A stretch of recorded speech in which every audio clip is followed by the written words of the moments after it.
Everyone, the Chargers are set to take on the Eagles. Dick Enberg and Dan Dierdorf are standing by to call the action. Let's take you live to Philadelphia as the NFL Today is first on the field. Thank you, Greg, and what a day for football. Ideal conditions, sunny, near 60 after the couple days of rain here in the city of brotherly love. And we've got the San Diego Chargers, the Philadelphia Eagles, and the Eagles led by Donovan McNabb. Oh, how he loves home cooking. 11 straight victories at home under McNabb, including the playoffs. Hello, everyone. Dick Enberg, Dan Dierdorf, if you like marquee value. Star quality, you picked the right game here. Well, we are loaded up. Pro Bowls aplenty represented in this game. We'll start with Drew Brees, the San Diego quarterback, and of course his counterpart, Donovan McNabb. How about the best running back in the game, LT, Brian Westbrook, Mr. Versatility for the Eagles. Antonio Gates, the former basketball player, and L.J. Smith, a budding superstar, and of course, T.O. What else do you have to say about him, Dick? That's right. The Chargers, a brutal schedule. They're 3-3. The Eagles, some people growling here, they're 3-2. Well, and because they both stumbled, although the Eagles have been blown out and the Chargers have played close games, a lot of people thought this was a potential Super Bowl matchup. What do you think? I think it still is. I think that both of these teams are capable, even with these records, of winning their conferences. And, of course, the Eagles, last year's Super Bowl representative from the NFC, I still think that they're the best team in the NFC. All right, Professor Dierdorf, let's get out your grading book. Go through some of those stars. All right, we'll have a little fun with this. Let's start with the quarterback position. And Drew Brees for the Charger. Hey, 27 touchdowns a year ago, only 7 interceptions as he went to the Pro Bowl. And over on the other side with Donovan McNabb, I think all of you are aware by now that he's playing hurt. He has a sports hernia. It does limit his mobility. But still, Donovan McNabb has been a premier player in this game for quite a while, even though he's still only 28 years old. I got to give the check mark to McNabb. All right, to the running backs. And oh my, the Chargers have an outstanding player in Tomlinson. Oh my is right, Dick. Hate to steal your line, but maybe not just the best running back in the game, maybe the best player overall in the game of football. And Mr. Versatility here with Westbrook, he needs to become a bigger part of the running game here. Andy Reid needs to give him the football a little more and less in receiving and more behind a very good offensive line. But you got to give the check mark to the best player, LT. To the big tight ends, and they become offensive powerhouses, both with Pro Bowl credentials. Well, Antonio Gates just says his favorite pattern is, hey, just throw it up in the air and I'll go get it. And he does that. And on the other side, L.J. Smith, if you folks haven't watched this guy play much, remember him. He's played one less game than Gates, and yet he has 3 more receptions. L.J. Smith is going to be a superstar in this game for a long time to come. And by the slimmest of margins, we'll give it to Antonio Gates. L.J., his initials stand for Little John. Well, the Eagles have a big-name player who talks big as well, T.O., and with more on him, Armen Keteyian. Well, thank you, Dick. Yes, the final member of that magnificent 7, and perhaps the X factor today is Philly wide receiver Terrell Owens. He's kept a low profile of late, preferring to let his 37 catches, 4th best in the league, do the talking. But the last time T.O. played Marty Schottenheimer's Chargers, he had an explosive day. 7 catches, 171 yards, and 2 touchdowns in 2002 when T.O. was with the San Francisco 49ers. Coach Schottenheimer telling us yesterday that it was critical that they keep a close eye on T.O. all day today. Dick, back to you. All right, thank you, Armen. Now UPS delivers today's reliable game points. Dan? Well, with Philadelphia, let's start with running the football. Or will they run the ball? They run it less than any team in the NFL. Look for them to give it to Westbrook a little more often today. Now, to DB or not DB, San Diego's secondary is very suspect. Terrell Owens could have a big day running around empty back there in that group. And finally, for Philadelphia, their special teams, well, Rocky is calling it better than they really have been. A lot of frontline players are going to cover punts and kickoffs today for the Eagles.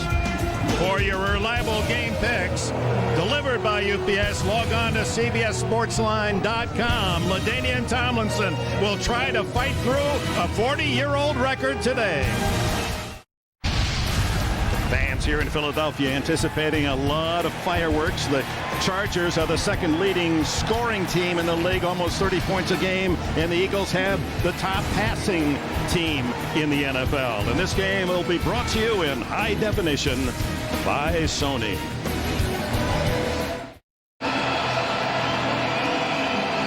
Picture-perfect fall afternoon on this Sunday in Philadelphia, and making his first NFL appearance, rookie Ryan Moats from Louisiana Tech, the number 3 draft pick of the Eagles, gets a chance in live action. Had a good preseason. This is his first chance to carry the ball in an official game. And Nate Keteyian will kick it off for San Diego. Keteyian, who matches the 10 on his uniform. He's made 10 out of 10 field goals in this young season. 68,000 plus at Lincoln Field, and we're underway. A short end-over-end kick comes down to Reno Mahe. And Mahe sees a seam and closes quickly at the 30-yard line. McNabb, Pro Bowl quarterback the last 5 years, still nursing a nagging abdominal injury that has limited his mobility, if not his numbers. The Eagles' offensive line averages .337 a man. Giant tackle John Runyon, the spirit of that group. Running back Brian Westbrook, the Eagles' #1 rusher, and he leads the NFL running backs in most yards receiving. He is to Philadelphia what LaDainian Tomlinson brings to San Diego, and even more. 3-4 defense employed by Wade Phillips, the defensive coordinator under Schottenheimer for San Diego. Out he comes throwing. McNabb over the middle, and it's complete to Josh Perry, the fullback. Against San Diego's young defense up front, there's 300-pound rookie Luis Castillo, impressive with his quickness. Another rookie, the Chargers' #1 draft pick, Sean Merriman, makes his NFL debut. They think he'll be a premier pass rusher. Secondary has been generous in yards and penalties. Bao Zhu, the ex-Packer, has 3 of the Chargers' 4 interceptions. 5 yards on first down. And Westbrook finding some room around the corner as the first down out to the 43-yard line. Tackled by Donnie Edwards. A flag is down at the spot of the tackle. You could hear the crowd applauding. I think it was equal parts for a first down and equal parts for a running play. They're clamoring for Andy to run the ball a little more here.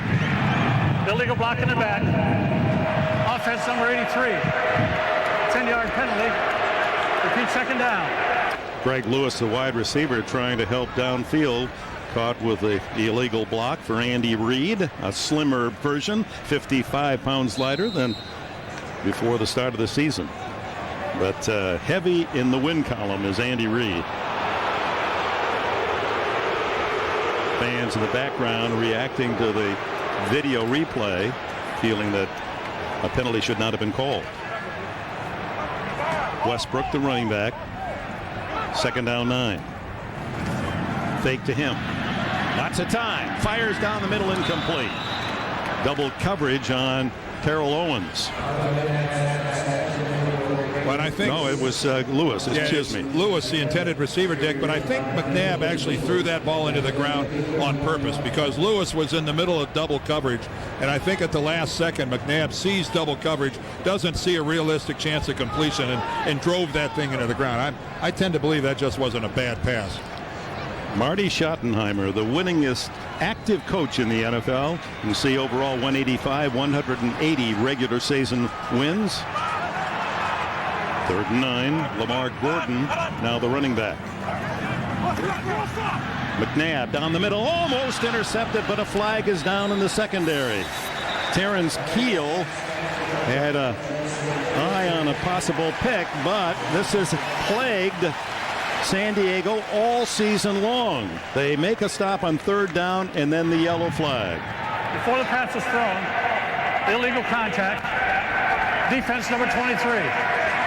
5-yard penalty and a first down. Wade Phillips, the defensive coordinator. Quentin Jammer. Jammer, it's a great name for a cornerback 4 or 5 years ago, but you can't jam and hold these days. You can jam all you want as long as it's within 5 yards of the line of scrimmage.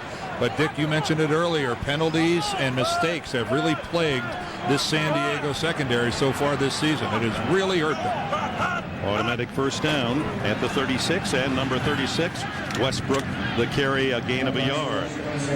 Donnie Edwards leading the Chargers in tackles again. What a machine he is on that defensive side. Makes the hit. Well, a San Diego native, a really popular guy out there. He started his career in Kansas City, where he played a half a dozen years. And, of course, here his 10th year in the league. It's his 7th year with Marty Schottenheimer. So Donnie Edwards playing for a guy that appreciates his capabilities. He had one Pro Bowl season, had 2 others where he certainly, I think, deserved to go to the Pro Bowl, but a real professional, a guy that goes about his job the right way. Second and long, and off play action. McNabb steps away from pressure. Westbrook corralled at the 40-yard line as Quentin Jammer was there first, helped by Steve Foley. And when you look at the Eagles and you look how lopsided they are passing the football, a lot of their throws are these really, there's not much difference between that and a handoff. Again, that's the quote-unquote the old West Coast offense, where a lot of the passes are very short, very high percentage. And Brian Westbrook, a very capable receiver. And, of course, playing out his contract here. He's on a 1-year deal. He's going to be a free agent at the end of this season. The Eagles could keep him, but he admits a contract sometimes a distraction. 3rd and 6 for McNabb. Steps up away from pressure and misfires, trying to hit L.J. Smith, the tight end. There was pressure on McNabb. Well, Donovan McNabb this time working out of the shotgun. It is just a 4-man rush, but you can see his pocket deteriorates a little bit, but he just moves. He gets dropped at the very end, but that had nothing to do with the throw. Dirk Johnson, a wobbler on his first punt, but it takes a beautiful eagle roll inside the 5, down at the 2. Rod Hood there to make the play for the Eagles. Brees and the Chargers will start deep in their own end. A flag is down.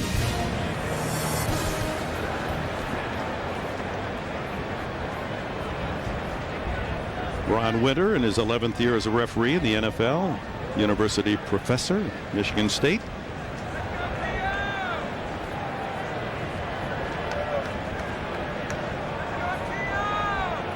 Schottenheimer and his counterpart across the field, Reed, wait for the decision to be made.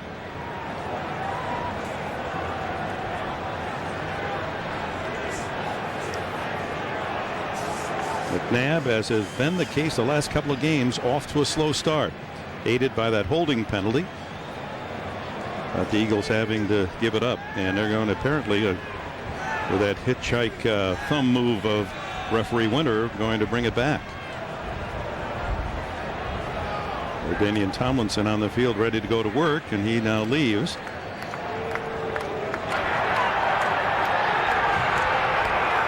Offense. 12 men on the field at the snap. That's a 5-yard penalty. San Diego has elected the option to re-kick after the 5-yard penalty. Well, already 2 extremely costly errors for the Eagles.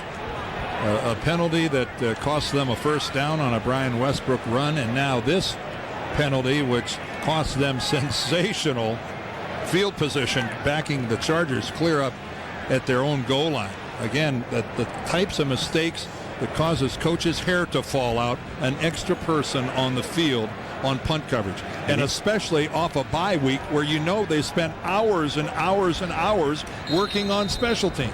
Watch out for this rookie, Darren Sproles from Kansas State. He can be a terror on a kick return if given a block. He has it at the 22 and slips down at the 29. He has brought some true excitement to the San Diego return game. Another flag. We had an altercation, some pushing and shoving back at the 40, and another late flag comes out. Right at the line of scrimmage as the Chargers battled one of the Eagles gunners trying to get downfield. Appeared to be Billy McMullen trying to get free of Sean Phillips. LaDainian Tomlinson saying, when do I get to play?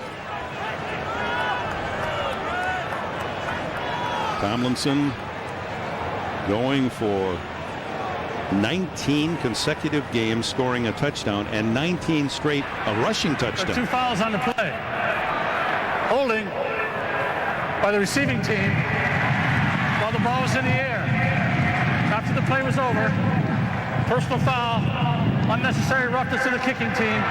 Number 80. By rule, the ball is placed at the dead ball spot. First down. So Billy McMullen ticketed for the major foul. The Chargers will put it in play when we come back. Drew Brees and the Chargers start at their 29-yard line. The NFL Comeback Player of the Year, Brees, at 66% completions, is on a pace to set San Diego's highest ever completion percentage. And he benefits the Chargers as well from 27-yard difference. Instead of starting at the 2-yard line because of the Eagle penalties, he begins at the 29. LaDainian Tomlinson trying to break the tie with Lenny Moore and score a touchdown in his 19th consecutive NFL game. He gets the toss and runs into nothing but midnight grain and a loss of 3. Sheldon Brown up from the corner and Jeremiah Trotter as well. Starting center Nick Hardwick is out for the Chargers, an ankle. He's replaced by Bob Hallen, a universally underrated Charger offensive line, and candidate for NFL Player of the Year, LaDainian Tomlinson, is a TD machine.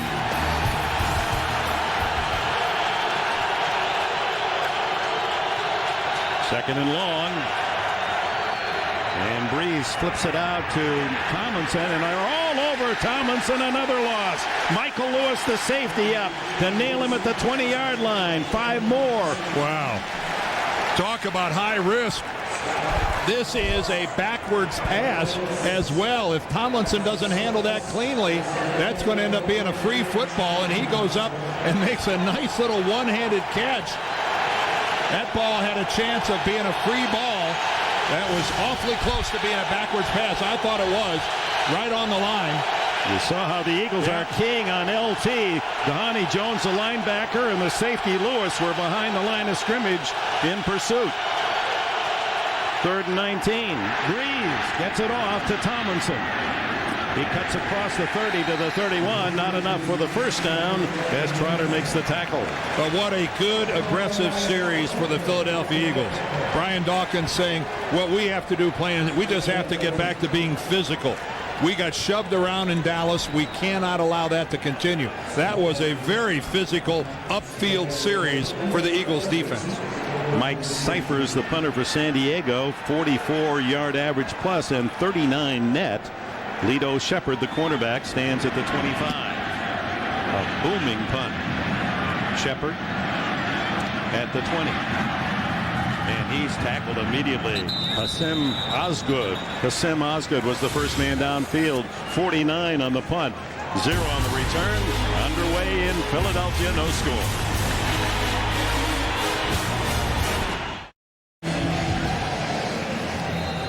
Back in Philadelphia, a slow start for both teams offensively.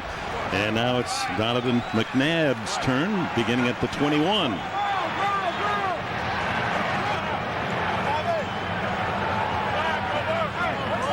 Changing the play with Westbrook behind him. 4 wides, and it's Westbrook tackled in the backfield and dropped for no gain. Sean Merriman, that's that #1 draft pick of the Chargers out of Maryland. Visit CBS Sportsline tonight. Complete wrap-up, all the day's action. You can watch video highlights, read in-depth analysis from our team of NFL experts only on CBSSportsline.com. Lights out, they called him in high school because of his ferocious hitting. Sean Merriman, they figure he's going to be a top-grade pass rusher. That's why he was picked so early. Quick throw is complete to the tight end, and that's L.J. Smith getting the first down out to the 35. Terrence Keel, the tackler. Now, don't think there's not a little motivation going here for L.J. Smith, knowing that Antonio Gates is the other tight end in this football game. Look at that nice move. Look how he's under control, catching the football, the drop step back to the inside, making people miss. And again, this guy with his 28 receptions coming into this game, that was 3 more than Antonio Gates, even though Gates had played 1 more game. That was Merriman who missed on the first chance for the tackle. Off play action, McNabb pump fakes, and now he's going deep. Incomplete for L.J. Smith. A groan from the fans. They saw the man wide open. Here's a forward report. Let's go to New York and Greg Gumbel. All right, Dick, in Houston, the Colts unbeaten, looking to stay that way. 88-yard drive capped by Edgerrin James' 1-yard plunge to the end zone. The Colts up early on Houston, 7-0. 3:42 to play in the first, guys. Well, Greg, the matchup of the only team unbeaten, the only team still hungry for that first win. And Dick, on that last play, we saw something that has plagued McNabb and the Eagles so far this season, and that is accuracy problems from number 5, especially early in the game. Up the middle, Westbrook for a couple, and Merriman in on the tackle, number 56. You don't get that many opportunities like he just had with L.J. Smith. That was a guaranteed touchdown. His offensive line afforded him unbelievable pass protection, and the ball just sailed on him. Chargers using that 3-4 defense get much of their sack quality out of the 4 linebackers as they will rush one of the 4, and quarterback in the line have to figure out which one's coming. McNabb steps away, incomplete. They wave it off, incomplete. Lamar Gordon hit immediately by Donnie Edwards. Another punt situation for Philadelphia. And again, Donovan wanted to go downfield and was forced to check down, but Donnie Edwards was all over that thing. So kudos to the San Diego secondary there. They did a good job in coverage. And we can't underestimate how much that abdominal injury has limited McNabb, even though he denies much of it. This is Sproles letting it go, and that's a perfect bounce for the Eagles to the 5-yard line. 58-yard punt. Keith Adams downfield to secure it for the Eagles. Watch Network CBS. Fans on their feet trying to help their defense here in Philadelphia as Brees barks him out, hands off to Tomlinson, tackled for another loss. Keith Adams with a hit. Tomlinson 3 carries for a -11, 1 catch for a +11. Well, this is even before the snap. Look at the Eagles charge line. There goes Trotter. There goes Adams. There's Dawkins in the backfield. This is a 9-man in the box situation for the Eagles, and the Chargers elect to try to run right into it. No way. They go with 2 tight ends, Gates and Peel. Fullback Neal in motion. Fake to Tomlinson. The throw incomplete. Gates went inside. Brees threw outside. Donnie Jones on the coverage. Well, and again, Roman Oben is down, the left tackle for San Diego. But that time Drew couldn't set up because Jeremiah Trotter came right up the middle.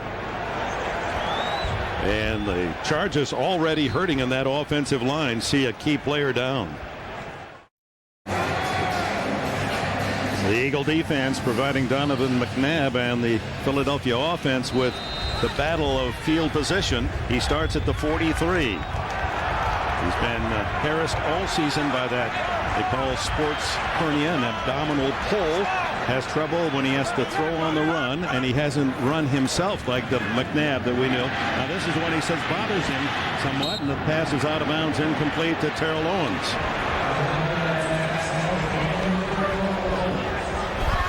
Well, it's just an issue of pain, and Donovan McNabb, surgery would correct it. He's not going to have it until the season is over.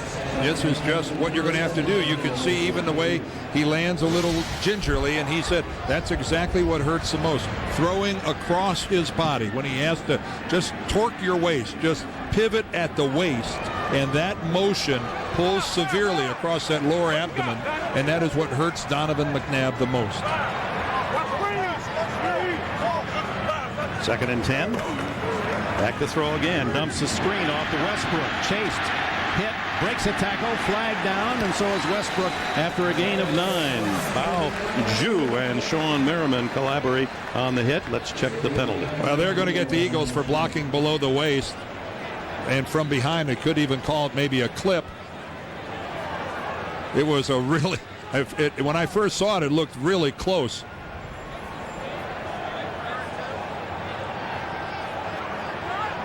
They might be having a conversation about this. It's a deliberate crew, isn't it? Well, this is the It's the third and maybe even the fourth time that Ron Winter and his crew, they're just wanting to make sure they have it right.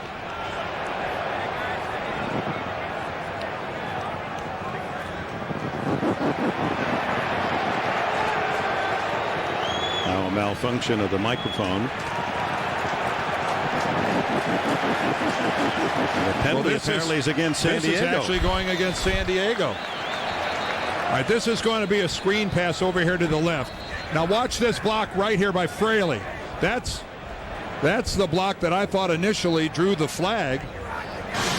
And yet actually I think after looking at it, they picked the flag up. Looks like they're going to get the byproduct of the play. So no foul, and it'll be 2nd and inches for Philadelphia. Well, I said at the beginning I thought it was very, very close. Fraley got his head in front, I guess, in the estimation of the officials. They've yet to move the down box, so that has to be accomplished. And that'll bring up 3rd down now as he moves. The linesman moves it down to the spot of the ball, the 33. Third and a minute distance for a first down. Carroll Owens to the top of your screen. Westbrook and Perry. Perry the fullback behind McNabb. And it's Westbrook.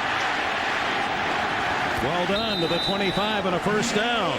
And an outstanding call by Andy Reid. That play is so hard to defend because everybody's dialed in. You need about a foot for the first down, and the contain breaks down. Steve Foley, the linebacker to that side, he just took one step to the inside. One instinctive step to the inside was enough to make that an easy conversion.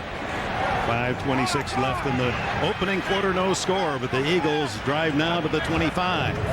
McNabb underneath on the screen, but Lamar Gordon slips, and that end of the field with the rains of Friday and Saturday, it didn't appear to be damp, but both teams have had trouble with footing. Sammy Davis, the cornerback, playing for the injured Drayton Florence, downed Gordon. And again, this goes down as a passing play, obviously, but it's nothing more than a run. It's nothing more than a run. And Donovan knew that, hey, that's a first down play.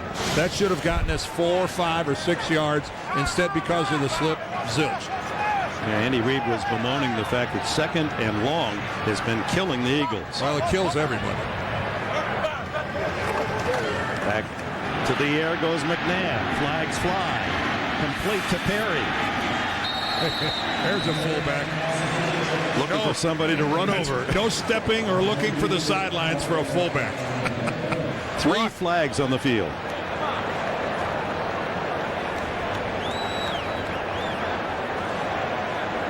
This could get old. It has been a yellow start to a game.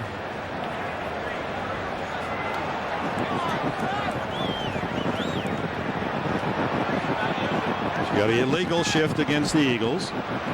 Holding against San Diego. That's been a common flag throughout the year. They negate each other. They'll play it again 2nd and 10.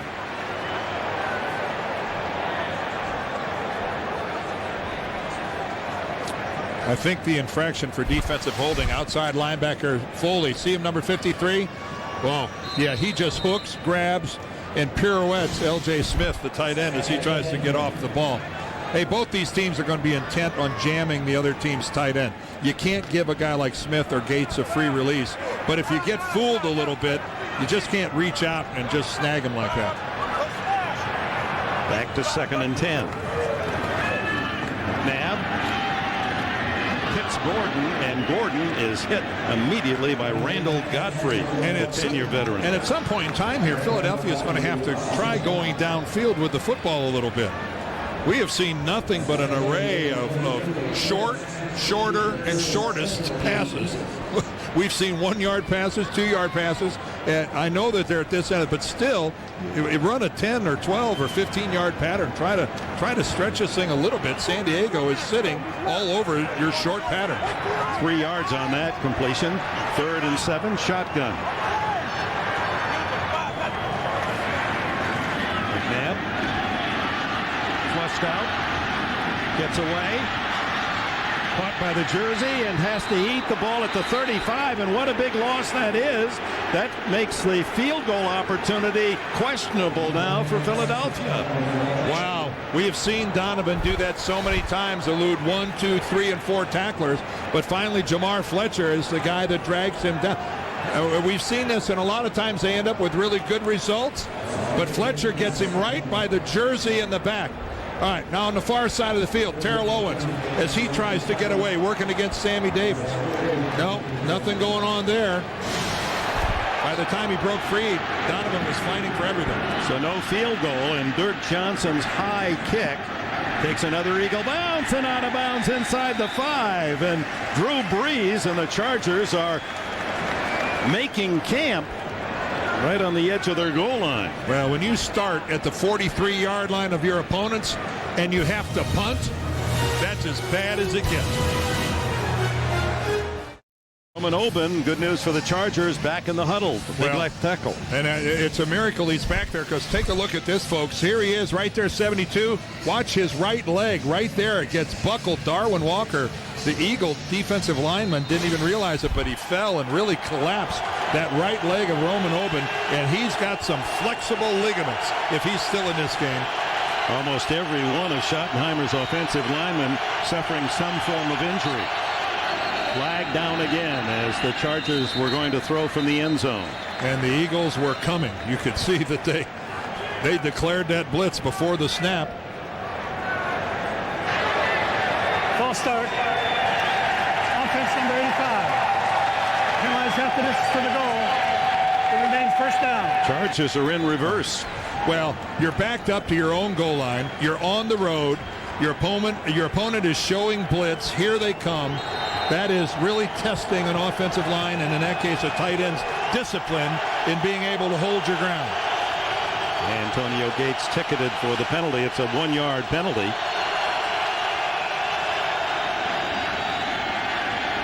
Brees up top throwing long, and it's caught.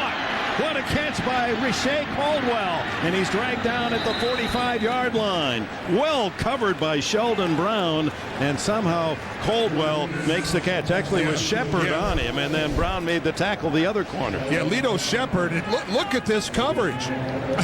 It doesn't get any better than that. And then at the last minute, Shepard mistimes his leap, goes up, and he comes down before the...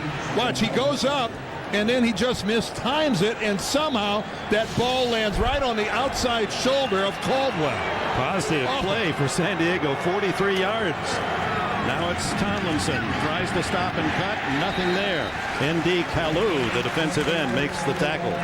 Back to Brees, that completed pass sends him over the 10,000-yard mark. That's fourth best in Charger history for the young guy out of Purdue University. Well, what that pass also did, Dick, is that this entire game so far in this first quarter, and we're down inside of 2 minutes, has been played in San Diego's end of the field. That is a major change of position plus for the Chargers. Talk about a target on Tomlinson. 4 carries, a minus 13 yards. Another blitz. Brees throws incomplete. McCardell had some room on Lito Shepard, but Brees had to hurry. Down to 1:34 left, and guess what? Another flag.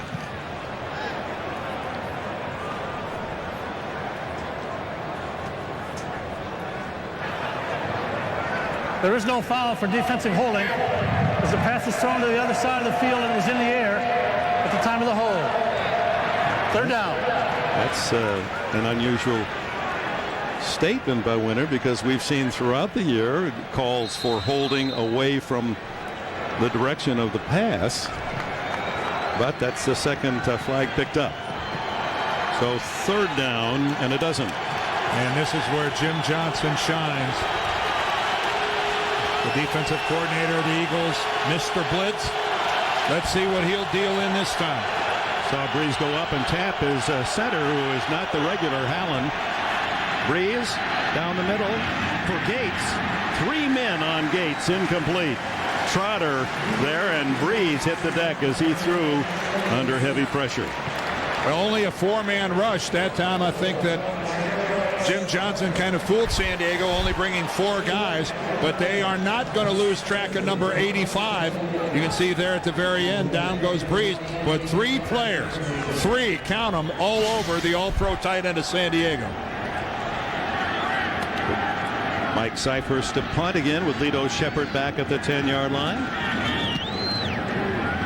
Beautiful high kick. He really gets them in the air, and Shepherd lets it go. And the Chargers down at just inside the Eagle 10. Panic Milligan was there. Well, there's LaDainian Tomlinson over on the side. Well, we just saw the coverage on Gates, one superstar. Now, needless to say, the Eagles are all over Tomlinson. First carry of the day. Well, that's for a -3 because of the slip. And then on a lateral, that loses 6 yards. And then again, nowhere to go for LaDainian Tomlinson. Negative yardage each time he has tried to get something going. And right now you could say that the Eagles, that bye week is paying off. They are not losing track of number 21, and they're not losing track of number 85. And Antonio Gates, their all-pro tight end, either. And Marty Schottenheimer groaned when he saw the schedule this year. They played Pittsburgh, they came off a bye. Then the next week, Oakland, they came off a bye. Now the Eagles off a bye. And then Kansas City will have 2 extra days. And then the Jets will be off a bye. Down the middle. And caught! It's Billy McMullen, rarely used, his 2nd catch of the season. The 3-year wide receiver from Virginia. Big play, Donovan, to McMullen. Well, we just saw where the Eagles started, that tremendous change in field position. They were the one backed up to their goal line. Well, now they get it back. If you're going to overload and overplay Owens and Westbrook, somebody's got to be open. And in this case, you're right. It's McMullen for only his 2nd catch of the year. Somebody in an overload is going to be open. Can the quarterback find him? In that case, Donovan did. 36 yards on the play. First down at the Philadelphia 45 for Donovan McNabb, and another flag is down. McNabb tackled from behind, and that's Sean Merriman, the rookie, with his 2nd sack of the season, making his first start of the year. Big guy, 6'4" and 272. And with a great burst of speed.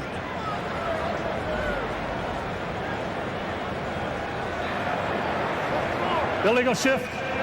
Offense. 2-man moving prior to the snap. Did not reset. That penalty's declined. 2nd down. Making progress. The microphone's working. Yes, and who wants to accept a little 5-yard penalty and give them the down over when you can take that tasty little sack? Good for 10 yards. And loss of the down. So 2nd down and 20 for McNabb. Westbrook, no hole. Jacques Césaire, defensive tackle with a stop, and that's the end of the first quarter. No score in Philadelphia. You're watching the NFL on CBS. After what we saw the opening quarter, I think that makes everyone happy. As the Eagles and Chargers struggled through that first period. Lots of penalties and very little offense. Great defense, the highlight of the first 15 minutes for the men in green. 3rd down and a bunch. And Start says it finished. I don't know. Trey Thomas, the left tackle. I'm not sure if he twitched or not. False start. Offense number 77. 5-yard penalty. It remains 3rd down. Artis Hicks, the guard. Artis Hicks, the guard, gets the call. And that brought the Chargers across the ball. It's a little self-inflicted punishment. I don't think that hurt very much. Not as much as it hurts your quarterback to be in a 3rd and 24.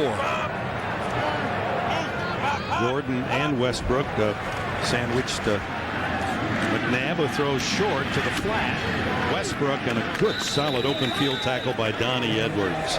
Edwards, who last year all he did was log 151 tackles, 5 interceptions to lead the team, and yet did not get ticketed to Hawaii for the Pro Bowl, but he's every year right there deserving.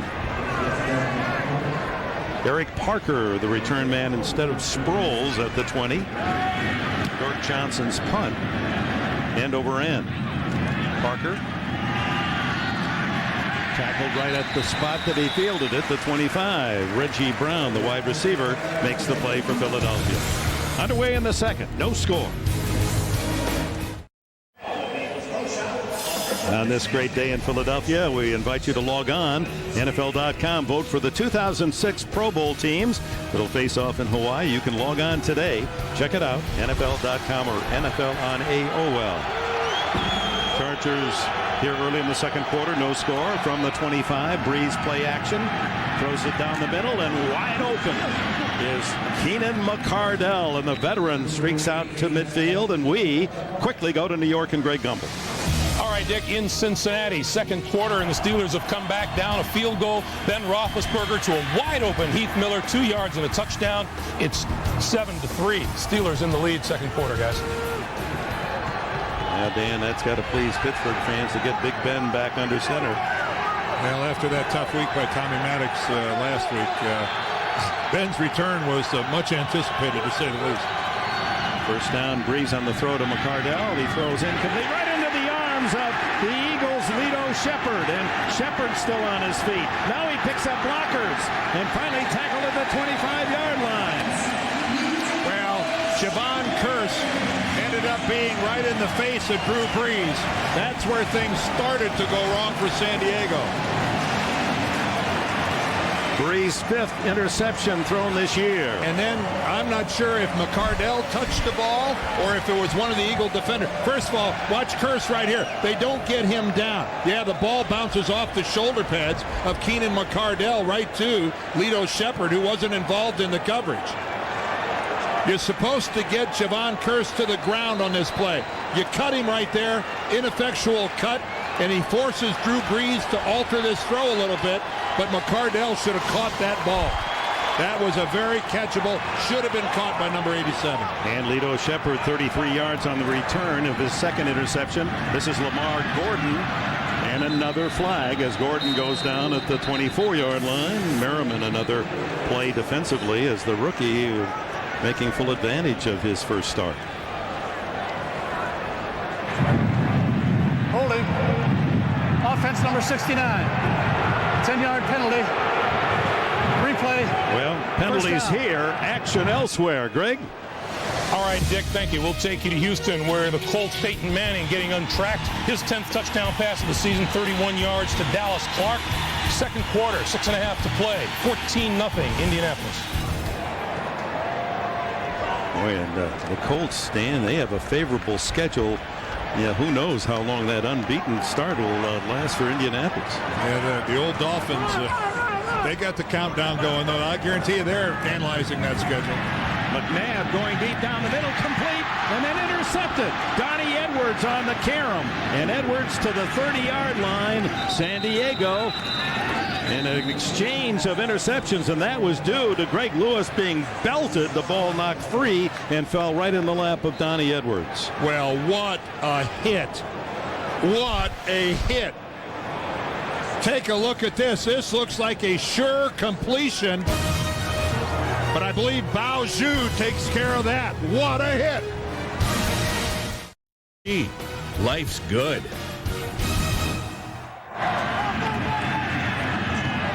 And the throw is complete to the 50-yard line to Lorenzo Neal, the fullback, drifting out of the backfield, and Brees hits him with a gain of 21 yards and a first down right at the 50-yard line.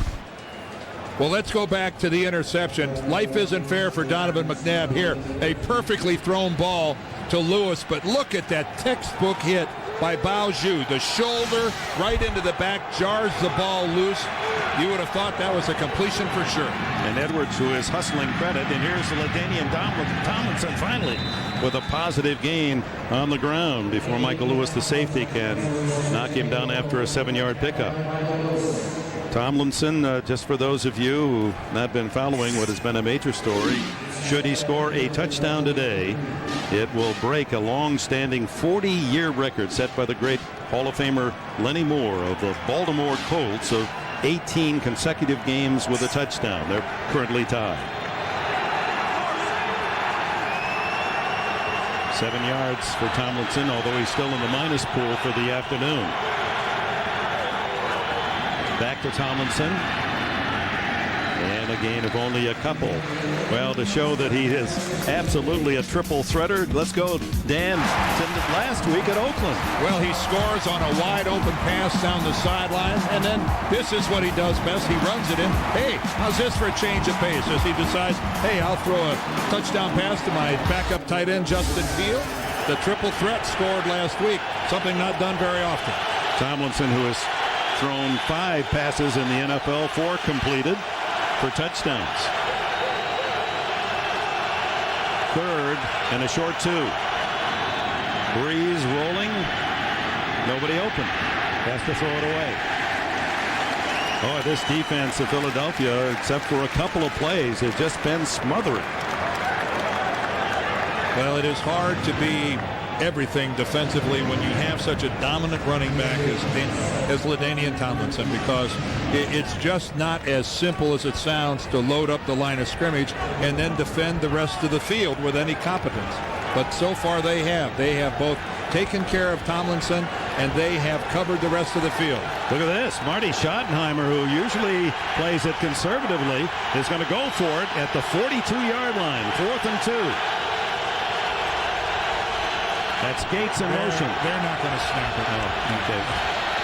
Hoping they could draw the offside. Instead, they get the 5-yard delay game. And we'll bring out the punter, Mike Cyphers. And that's where a little defensive discipline shows up.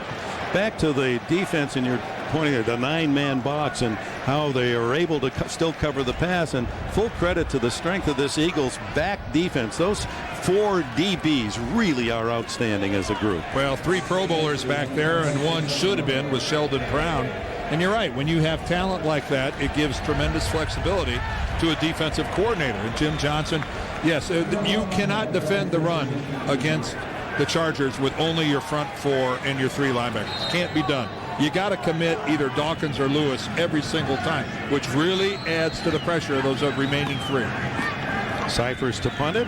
Reno Mahe back as he uses that reverse spin, and Mahe will fair catch it at the 13-yard line. And without a timeout, 10:49 left in the half. Still no score in Philly. One reality show, Survivor, Thursday on CBS.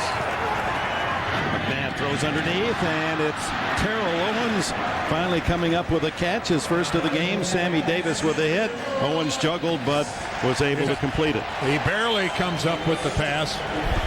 This was only the 2nd completion to an Eagle wide receiver. Single coverage. Donovan identifies it, but look how close. If that hit could have come in a second earlier, that ball would have certainly come loose. It took Owens 3 different bounces to finally secure that thing. Those marvelous hands of his, he able to pull it in for a 9-yard gain. Well, he didn't bother using them there. Well, the 3rd chance was the charge. The throw is deflected, incomplete into the flat for backup tight end Steven Spock. Armen Keteyian, what do you have for us? Well, you guys have been talking about the bye week, and Andy Reid certainly made interesting use of his. He gave his team the entire week off. He said some of it was physical. He wanted them to heal, but a lot of it was psychological. He said, I wanted the players to go out into the city and really feel that brotherly love that's Philly's so famous for. He said, I want them to get out, get yelled at, a little bit of that humbling that they get in this city. He said they came back focused and very matter of fact. He said just the way that Andy likes him. Back to you. All right, Armen, that 33-10 defeat at Dallas was sobering. Throw into the flat, complete. It's to the tight end, L.J. Smith, and he has the first down. Just to underline the bye week for Andy Reid and how his teams have played after the week's rest. They are 9-0, counting the playoffs with that extra week off. And one of the beneficiaries of that bye week was the guy who just caught that pass, L.J. Smith, who really rolled his ankle in the game in Dallas. Didn't play in the second half versus the Cowboys, and the week's rest before they started practice again, the reason he's playing today. Donovan on first down, looking for the second, 3rd option. Swings out, tripped up, still on his feet, and finally corralled. Who gets the sack? Randall Godfrey will be credited with the sack of McNabb. Couldn't find an open man. Well, let's start looking downfield. We'll start with T.O. He's split all the way out to the right, working against Quentin Jammer. He's with Jammer initially, and then Jammer falls down. But there was coverage. Donnie Edwards had cut it off underneath. Now let's check out L.J. Smith. Now that's not much of it. That is nothing more than a pattern to where he's no more than a relief valve. He wasn't sure if Donovan was going to run. It looked like he started to run block. That's exactly what I saw. Godfrey gets his first sack of the season and the third by the Chargers in this first half. And now McNabb will spend a timeout. 8:51 left before the intermission. San Diego nothing, Philadelphia 0. And welcome back to Philadelphia. First half of our CBS doubleheader. The Chargers from the AFC West, where they trailed Denver by 2 against the Eagles. In the all-winning NFC East, they're a half game out of first place as they start today, as Dallas with a 4-2 lead in the NFC East. 2nd and 12, Westbrook, and another flag. And with a quick whistle, one suspects that it's a false start. There's the signal. False start. Well, sometimes the bye works on one side of the ball and not on the other. Second down. Apparently, the bye week has extended into this week for the Philadelphia offense. This is really a herky-jerky performance. And right now, the only two people in this stadium that are very happy are Jim Johnson and Wade Phillips, the two defensive coordinators for their respective teams. They like the goose eggs on the scoreboard, but two out-of-sync offenses so far. Spread formation with Owens in the slot left, but they throw the other way to Westbrook.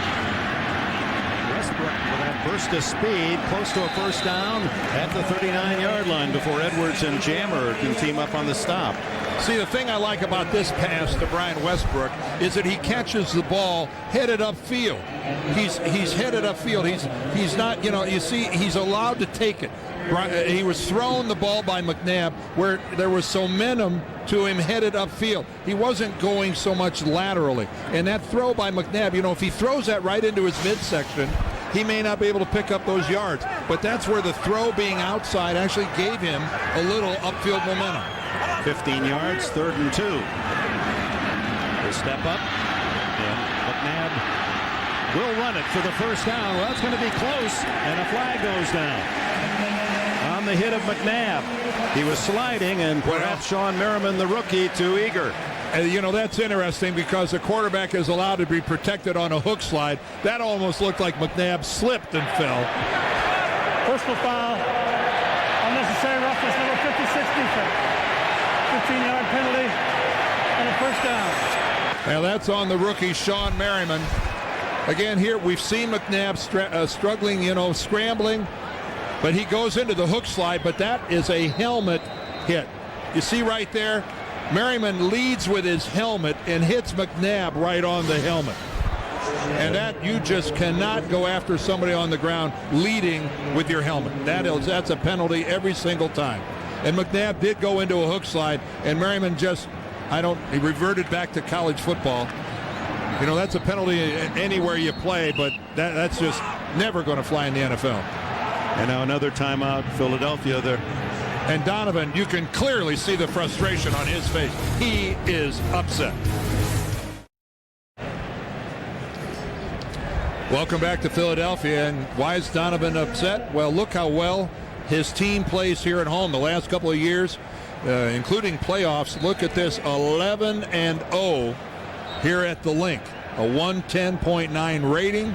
They have had their way with their opponents over the last couple of years, but at least in the first half of this game, anything but. And you see that race? You see that 7 rush, 21 pass? That is exactly what they've been doing all season. 3 passes for every run. Andy Reid says, I'd like it to be 60-40. He loves the pass, but he says, until we run more, we're not going to be able to set up any play action. Owens in motion. Quick throw underneath is complete. And the fumble. And the Chargers cover at the 28-yard line. Or are they going to call it? Oh, there's another flag. Of course, and Steve Foley fell on the football. Well, we have seen this Charger defense delivering some big hits to receivers.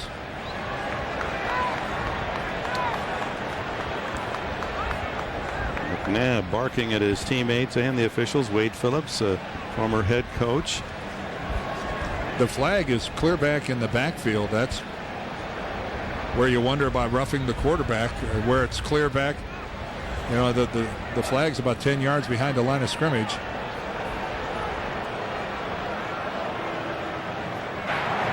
Personal foul, roughing the passer, defense number 58.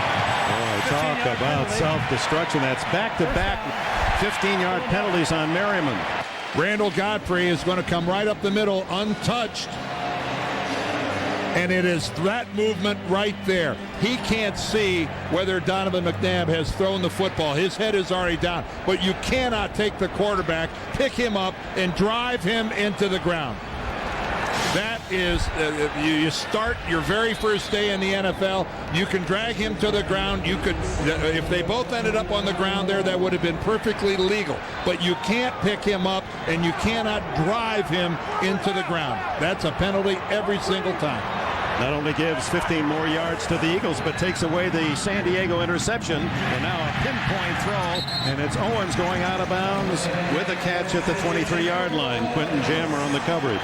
Let's look one more time at that big play that went in Philadelphia's favor. Again, watch him right here. He has no choice but to hit McNabb. That's unavoidable. But the picking him up, again, I want to emphasize that. That's how quarterbacks can really get hurt, and that has been banned in the NFL for a long time.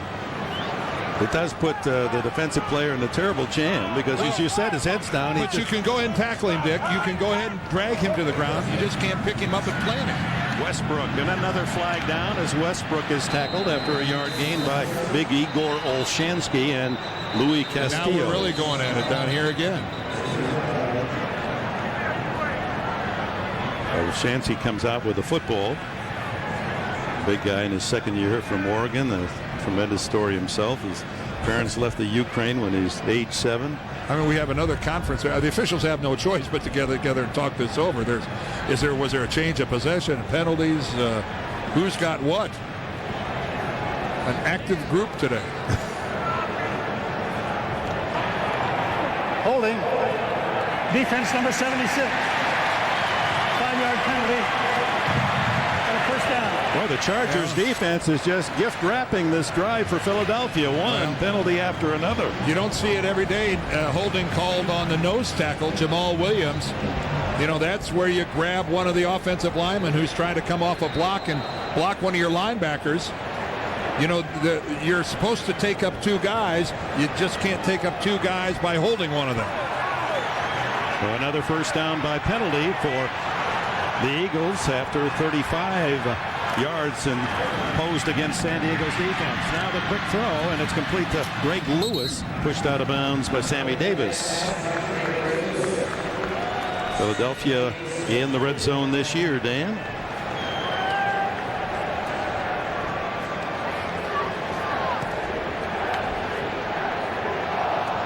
Yeah, we were hopeful of being able to show there was the red zone. 11 TDs out of 17 trips. That's a 65% conversion rate. Lamar Gordon in the backfield, second down and 4. Throwing the flat, complete to Spot. Or no, it's Perry, Josh Perry, the fullback. Tackled immediately, and he'll be close to a first down. And let me tell you something. That is some catch by Josh Perry. He was expecting that ball on his outside shoulder and instead got it way back to the inside. That was not a very good throw by Donovan McNabb. Perry is set up to take this thing on his outside shoulder. He has to spin back to the inside, and he does a nice job of pirouetting on that thing before he's hit by Sammy Davis. Only Perry's 6th catch of the year. It's a first down and goal at the 7. Gordon stays in the backfield, and another timeout spent by McNabb. They've used all 3 Philadelphia has in this opening half. See why Survivor is. Again, you know, it's a combination of a lot of things. The play might have come in late. There might have been an incorrect personnel shift. It's It's frustrating. He's always looking at the play clock, the quarterback is, and when he's held up and it's not his fault, frustration boils over. Domination, possession time by Philadelphia, 2-1 over San Diego. First and goal at the 7. Throw underneath. Gordon tackled at the 4. Edwards and company. And no flag on the. Yep, there is a flag. I thought we might have gotten through one without a flag, but consistency rules. Tell you what, if this was a beauty contest, we're looking at miscongeniality. There is no foul on the play. That's a third, and no foul. After the play was over, it was not unnecessary roughness. So that alone is close to a record. 3 pickups in this first half of penalty flags. Marty and Andy Reid, they have to be the most confused in the lot. Second and goal at the 4.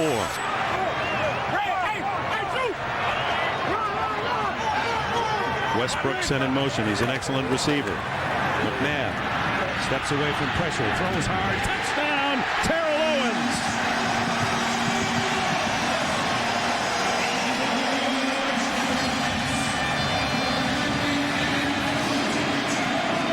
Well, Terrell Owens whips a towel out of his pants, lays it over his arm like a maitre d', and I guess, was he serving a touchdown on the Chargers? Yeah, delivering the order. Seen better. 4 yards. I guess he saved the major stuff for the longer plays. Nevertheless, well, finally a score. Well, it was a good job by McNabb of staying alive, finding time, and then he delivered a bullet. And there's Sammy Davis, the cornerback of the Chargers. He is clear back.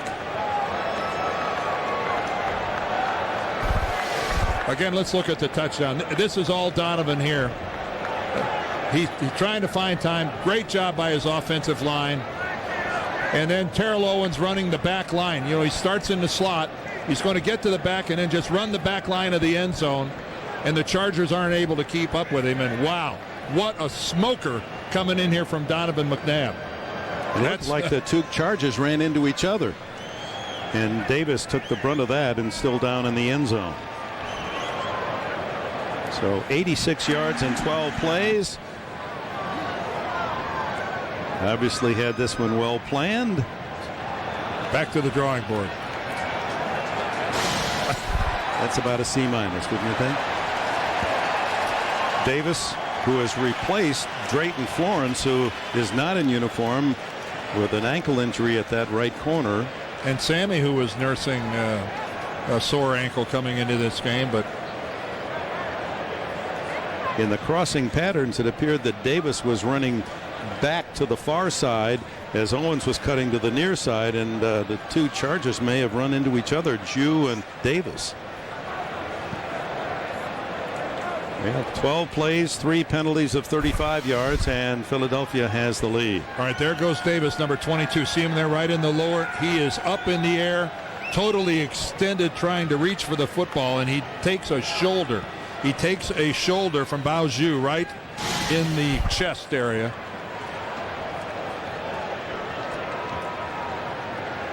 That's like really being hit with a knockout punch that you don't see coming. You're totally defenseless. You have your arms outstretched. You are totally vulnerable to anything in any blow to the midsection. Owens with his 5th touchdown catch of the season for Philadelphia leads the Eagles.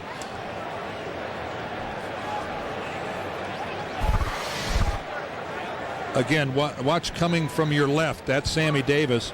And while he's in the air, he just collides with the left shoulder and the helmet of Baoju, his safety.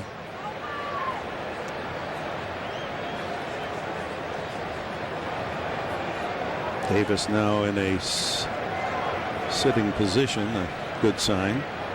Well, I'm assuming that regardless of what else happened, that he got all the air knocked out of him with that blow. That had to be a stunning hit. And there's some good news. Sammy Davis walking.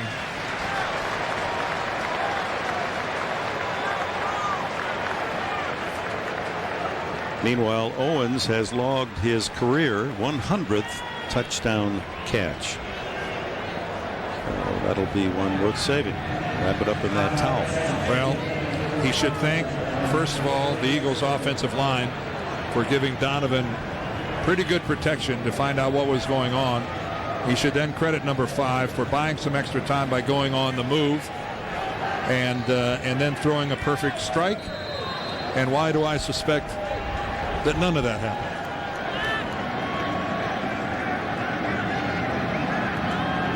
Communicating with himself rather than others, you say. Yeah. Extra point is good by Todd France, and it is 7-0 Philadelphia. We're still in the second quarter with 4:47 to go. Network CBS.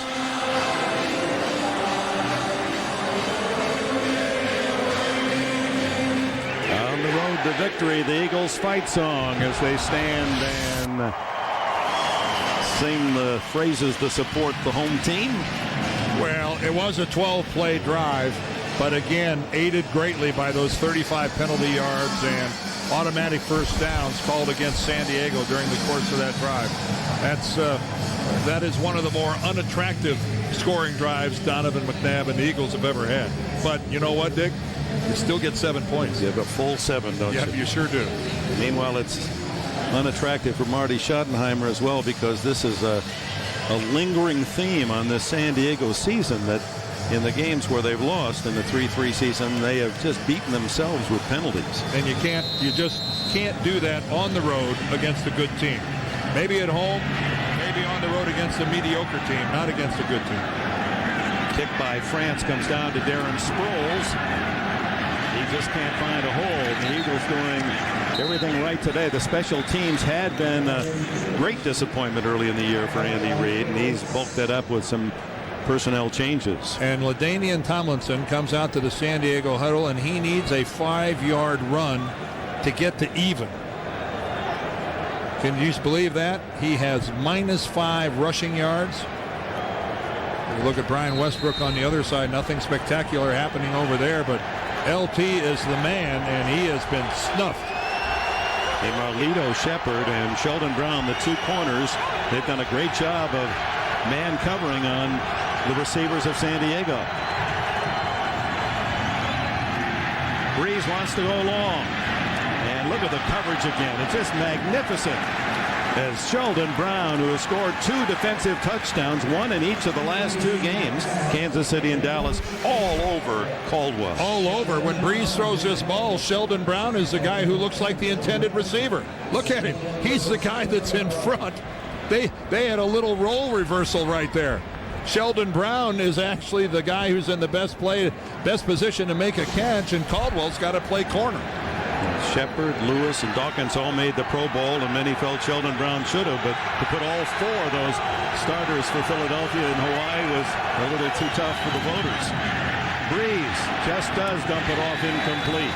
Antonio Gates over the middle. And Javon Curse, I don't believe he's even blocked. And he jumps in the air thinking he's going to block the pass. I think he could have had the sack if he'd have kept going. Watch him here at the bottom. He's turned completely loose. Oh, boy, you don't get many chances like that. Javon Curse with an ill-advised jump in the air when he should have just kept going. He'd have had a really easy, uncontested sack. San Diego, as you can see, 0 for 4, third down conversions. Here comes the blitz. And they get to Brees, but he gets the pass off to Caldwell, and it's a first down at the 40-yard line and a flag down. Oh, does he get hit by Brian Dawkins on the blitz? Drew Brees totally blindsided by Dawkins. And he came unmolested. And that's right where the flag is. Personal foul, roughing the passer. Defense number 20. There's Brian Dawkins coming from the top. You see him coming in. Drew Brees has no idea. And again, that's a helmet-to-helmet hit. Watch the face mask of Brian Dawkins as he hits Drew Brees right in the helmet. That is a helmet-to-helmet. And I think we all know what that means. 15 yards. Automatic. 13-yard catch plus the 15. The crowd here is booing, Dick. I don't think they realized that it was a helmet to helmet. They realized it was unavoidable to hit, but you can't go plastic to plastic. First down at the 45, and the throw incomplete to Justin Peel, the tight end for San Diego, and Brees had to hurry that one off because Michael Lewis, the safety, had invaded the backfield. Again, Brian Dawkins, he's in clean, but that hit right there, you can see the helmet. Watch Drew Brees' hat. Look at it just snap over right there as he's hit. Yeah, he makes contact with the rest of his body, but the helmets collided. That is always going to draw a foul. Merriman, of course, picked up the personal foul on the hit of McNabb earlier in this quarter. Those penalties even out. Here comes the rush again, and the screen is the call to Tomlinson, incomplete. And had he been able to one-hand it, there was an opportunity there. He had 3 blockers out in front. But Drew Brees, because of the coverage from the Eagles, look at, they got 2 defensive linemen that are in the way, and he's got to really elevate this ball. He's got to get it over the top of Darwin Walker. He's got to try to get it over the top, and by doing so, he gets a little too much air underneath it and doesn't have a chance for a completion. 4 minutes to go in the half. 3rd and 10.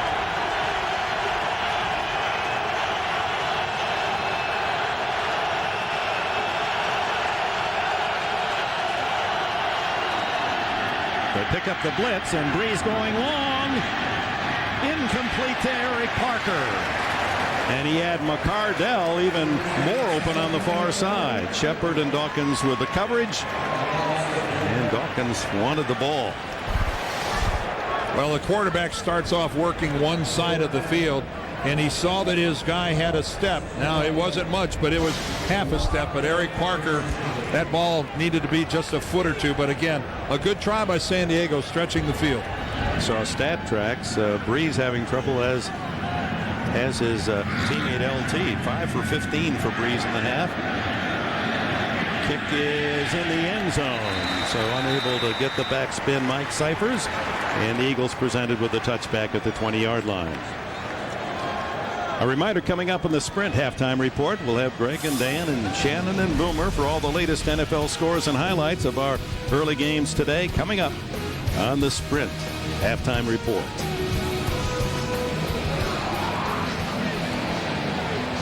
LaDainian Tomlinson yet to get into the plus column rushing as they have defended him to the LT. 6 carries, a -5 yards. He does have a catch for 11 yards. Lenny Moore watching somewhere this game. Wondering whether or not he'll continue to share that record of 18 consecutive games with a touchdown. And Dick, Jamar Fletcher has replaced Sammy Davis at right corner. And Donovan McNabb, tons of time, dips it out to the outside to Westbrook, and he's across the 30 to the 31-yard line for a first down. And we'll got an injury report. Let's go down to Armen. Well, here's that injury update, you guys, on cornerback Sammy Davis. They just carted him off the field to an injury to his left side, the rib area. His return is described as questionable, and as you said, Dan, further depleting that Chargers secondary. Yeah, they are very, very thin, Armen. And Wade Phillips is he's got some safeties in reserve, but he's running awfully thin at corner. Yeah, Jammer and Fletcher are the only 2 corners, and they're in the game now. First down. McNabb taking advantage of a loose secondary, and it was in front of Fletcher to Greg Lewis. Well, right in front of Jamar Fletcher, and this is no mercy. You know, right now he sees a cushion working against Greg Lewis. He's going to go right to it. And face it, if you're Jamar Fletcher, you're just coming into the game, of course you're going to give the guy a little cushion. You're trying to get a feel for the game. You haven't been a part of it up till now, so Donovan McNabb is not going to waste time going after it. On his way. Those numbers on the left for Drew Brees, Dick, you just gave him. Really bad. And McNabb on the way to another 50-plus passing game. And there's a ball start. Trey Thomas at left tackle.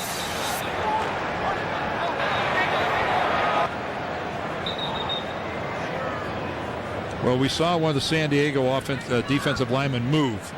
What they're trying to determine right now, did that movement induce Trey Thomas to jump? Now, it was on the other side of the ball. False start. Offense number 72. 5-yard penalty. It remains first down. The movement on the ball for San Diego was on the far side, and then Trey Thomas, who's completely removed from it, he completely goes. If that had been the man across from him, that might have been on the defense. So Philadelphia with 8 more penalty yards at 55-47 in this first half. 7-0 Eagles, and a strike down the middle to Owens. Boy, McNabb throwing another beautiful ball. Donnie Edwards covering for San Diego. At the 48-yard line, not enough for the first down. But at least it is some semblance of being in a rhythm, which is the first time we've seen that from either offense so far in this first half. Just a simple little curl pattern to the inside, but they're taking advantage of a San Diego secondary that's gone loose. Underneath this time, and it's good enough for the first time to Steven Spott, the rookie free agent from Fresno State, and that will take us to the 2-minute timeout in Philadelphia, where the Eagles have the ball and a 7-point lead. Welcome back to Philadelphia. I don't know if you have a lucky number, but I would think McNabb likes 11. He's won 11 in a row at home, and he's completed now 11 consecutive passes. And they're not all beauty contests. And I know right now here, as we come to the end of the first half, the Eagles would like to have some of those timeouts back that they burned early. They don't have any left as they try to get some points here before the end of the first half. But so far, the MVP is actually the MVC, the most valuable coach. I'd give that to Jim Johnson, the Eagles defensive coordinator. Boy, does he have an effective scheme against the Chargers so far. Leading 7-0, they screen it to Westbrook. And the man who played here in Philadelphia on the main line at Villanova gets a couple of yards. In fact, yesterday, Villanova honored Westbrook as they retired his college number 20. Big day for him. And when he came to the Eagles, number 20, though, was already staked out by Pro Bowler Brian Dawkins. No way he was going to get it away from Dawkins. 6 catches for Westbrook. Again, it's many of those are just long handoffs from McNabb. This one thrown underneath and complete to L.J. Smith, the tight end, and a first down to the 35. That's Todd France, who has been activated the last 4 weeks when David Akers, remember last saw Akers against the Oakland Raiders. He was playing on one leg, just had enough to kick a field goal to beat the Raiders, and then France has taken the job while Akers heals.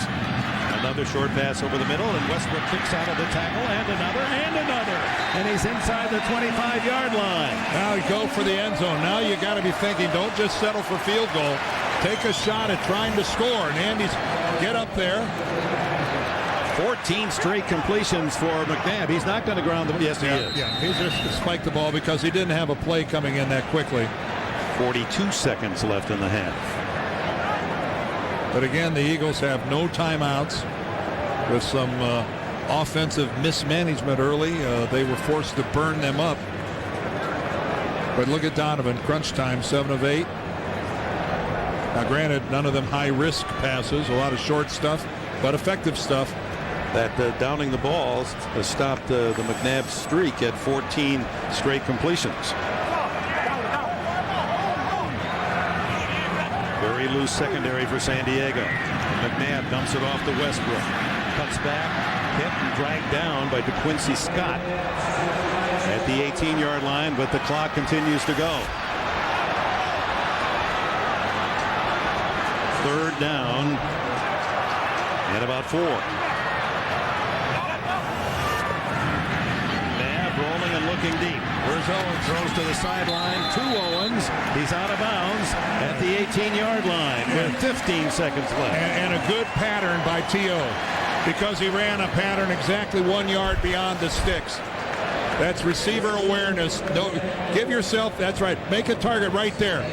Just a yard or so beyond the sticks. Now you give your teammate a chance to go and try to get something into the end zone. Jerry Wilson, a backup safety, in on the coverage. And they also now are well in range for Todd France for a field goal. But they're really borderline about a completion short of the end zone and being able to get up there in time and spike the ball.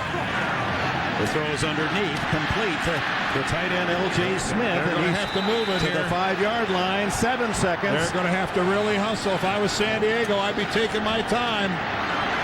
Were they set? I don't think they were set. Oh, there's the flag thrown. They did not get set. I didn't think at 15 seconds they had time to run a play in the middle of the field. And with a penalty, they run off 10 seconds. That's the end of the half. Oh, the clock was moving, no question. Again, watch the Eagles scrambling to get set. Here, the right tackle didn't quite get down for a full second. I'd like to look at that one more time, guys. Let's take a really close look at that. Now you're supposed to be set for a full second before the snap. The offense was not set prior to the snap. That makes it a false start. Offense. By rule, because the clock is running, it's a 10-second runoff. Now take a look at this right now. You got to be set for a full second. No, there's no way they were set for a full second. I think that's a good call by the officials, and because the clock is running and it's an offensive penalty, there is a 10-second runoff, and thus the end of the half. That final play, a microcosm of the whole half. It ends on a penalty. And it ends on a 3-point mistake by the Eagles. That's a 3-point mistake.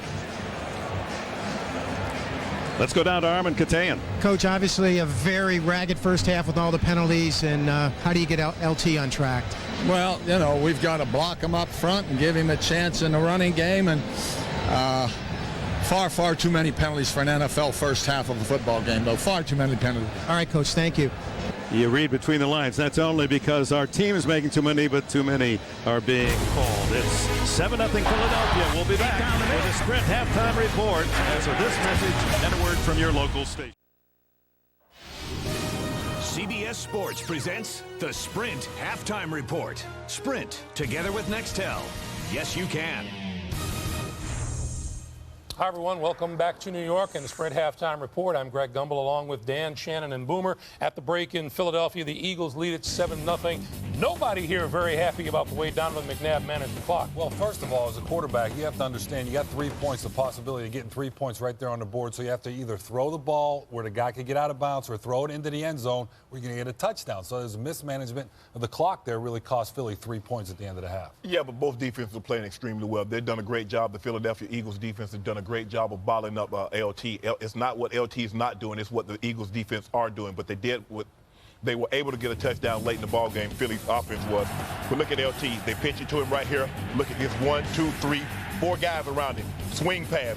2 guys on 3 guys coming in. Another guy coming into the picture. You hand it to him. 1, 2, 3 guys around him. I mean, what is he supposed to do? I mean, he's good, but he's not God. He can't get through that.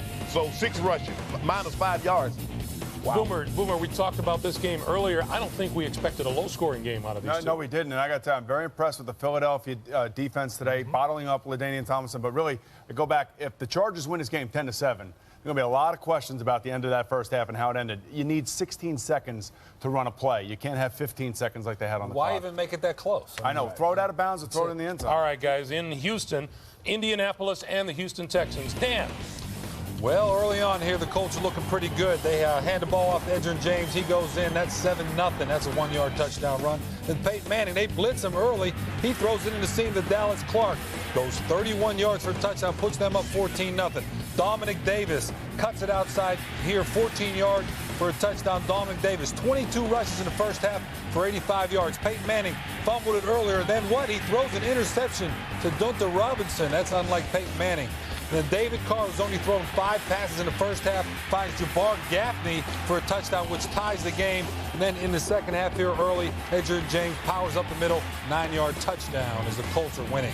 A little bit of a first-half explosion for the Houston Texans. They had scored 19 first-half points all season long. They trailed 21-14 as the Colts are looking for the first 7-0 start in franchise history. Peyton Manning, 12 out of 14 for 166 yards, and each quarterback has thrown a touchdown. The Redskins all over the 49ers today, 35-7 in the third quarter. Mark Brunell has thrown for 3 touchdowns. Clinton Portis has run for 2, and Brunell having himself a pretty good day, up to 237 yards throwing.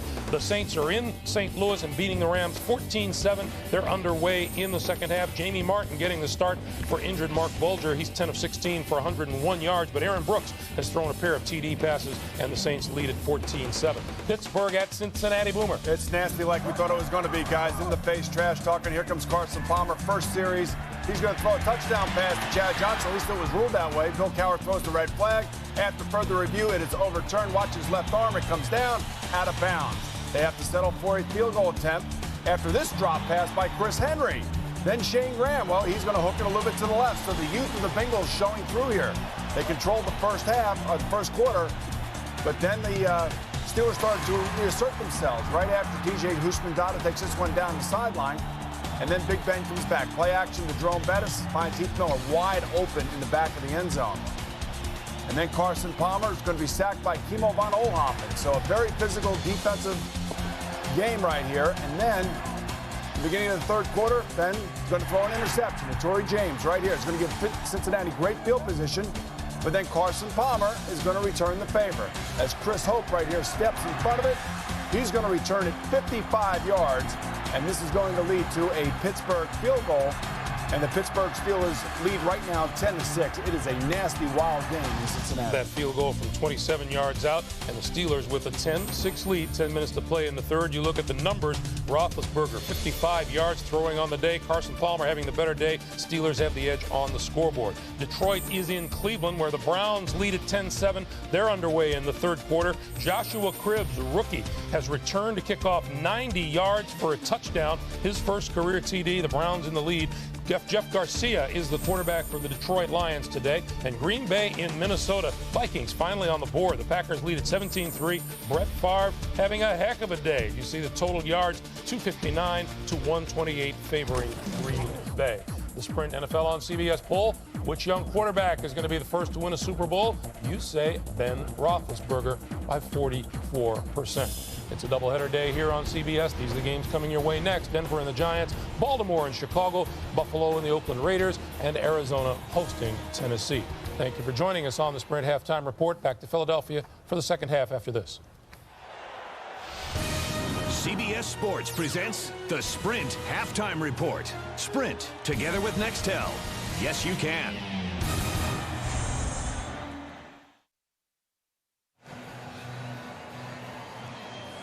Back to Lincoln Field and ready for the second half, Dan, and there are the numbers. Well, and look at what Philadelphia has done to San Diego. -5 rushing yards. Antonio Gates doesn't even have a catch. Limit them to 5 first downs.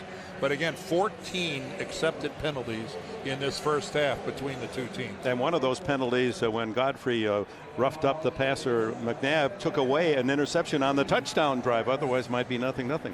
And then the last play of the half, which is it's a guaranteed field goal for Philadelphia. They're right down there. A chip shot field goal with 15 seconds left on the clock. They throw a completion to L.J. Smith. No way are they able to get it set before they're called for a penalty. And it's just, that's a mistake. There's no way that you think you can do that in 15 seconds. And we hope you're enjoying this game, brought to you in HD TV. 7-0 Eagles, and Darren Sproles, a rookie from Kansas State, ready to receive the kick as Todd France gets us going in the second half. At the 10, Sproles. And he slips down, and that has happened often in that end of the field at the 25-yard line.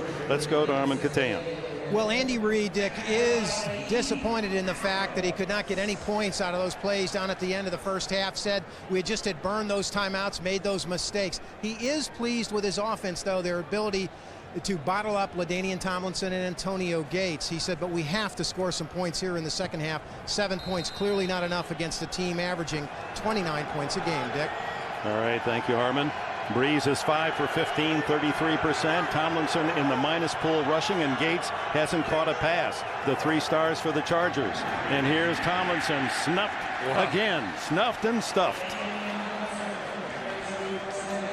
Well, for you fantasy players, let's check our notebook, and not a lot happening right here. Drew Brees only 1 out of 3 passing. That's not so hot with 1 interception.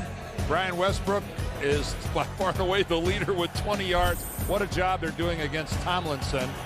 And Terrell Owens has the lone touchdown of this game with that catch along the back of the end zone. Sim Osgood in motion. They throw underneath to Gates, and he finally has a catch, but it's for short yardage, a gain of perhaps 4. And again, this defensive scheme that Jim Johnson has had 2 weeks to put together, it has been brilliant. They have just completely taken LaDainian Tomlinson out of the game. There is the 64-year-old Jim Johnson, and what a defensive mind he has. And give him a couple weeks to work on a game plan. You know it's going to be effective. Gates and Peel, 2 tight ends on 3rd down and 8. Here comes the blitz. Blind side on Brees. Down he goes. As Sheldon Brown on the corner blitz. Untouched. A free shot at Brees. Well, we've seen that backside blitz be effective. We saw Dawkins get in there, but he got called for a penalty with a helmet-to-helmet hit.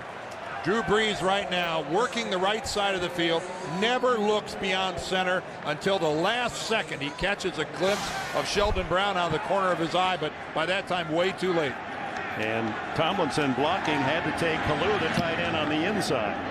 High booming kick again by Cyphers, and the fair catch by Lito Shepard at the 33-yard line. Timeout. No, 7-0 Philly. Back in the sunny city of brotherly love with a reminder on Wednesday on CBS Criminal Minds. That's TV's top new crime drama. See why Wednesday, CBS, America's most watched network. Donovan McNabb, first possession, second half, goes right to Terrell Owens, and the completion at the 45 and a first down. Well, again, Terrell Owens split out to the right side, and he's working this time against Quentin Jammer, and Jammer just gives him some room to the inside. But look at the hit that Jammer took at the end of that from his own safety. Terrence Keel hit him and really knocked him for a loop. Jammer stayed down on the ground for about 15 seconds after that play. Fire! First down pass. McNabb underneath, complete to the tight end L.J. Smith. And he has about 10 more to the Charger 45. Terrence Keel on the coverage. And this is just vintage Andy Reid, Philadelphia, throwing the football. And again, Andy talks about he knows that this is a disproportionate run to pass differential, but he wants to take advantage of what's given to him. And right now, this is a much easier defense to throw the ball against than it is to run against. So you got to do where your odds favor it. Throw outside. Owens having a field day now against that rebuilt back 4 of the San Diego Chargers. Keel on the coverage. And fans here in Philadelphia know well, too, the Reid pattern when he has the lead at halftime under his mentorship. 60 games ahead at halftime. They've lost only 7 times. Close the deal, and that translate to McNabb as well. That's what good teams do. McNabb has completed 20 of the last 21, make it 21 of 22. Greg Lewis to the 30-yard line, first down. Pittsburgh and Cincinnati, quite a battle. Here's an update from New York.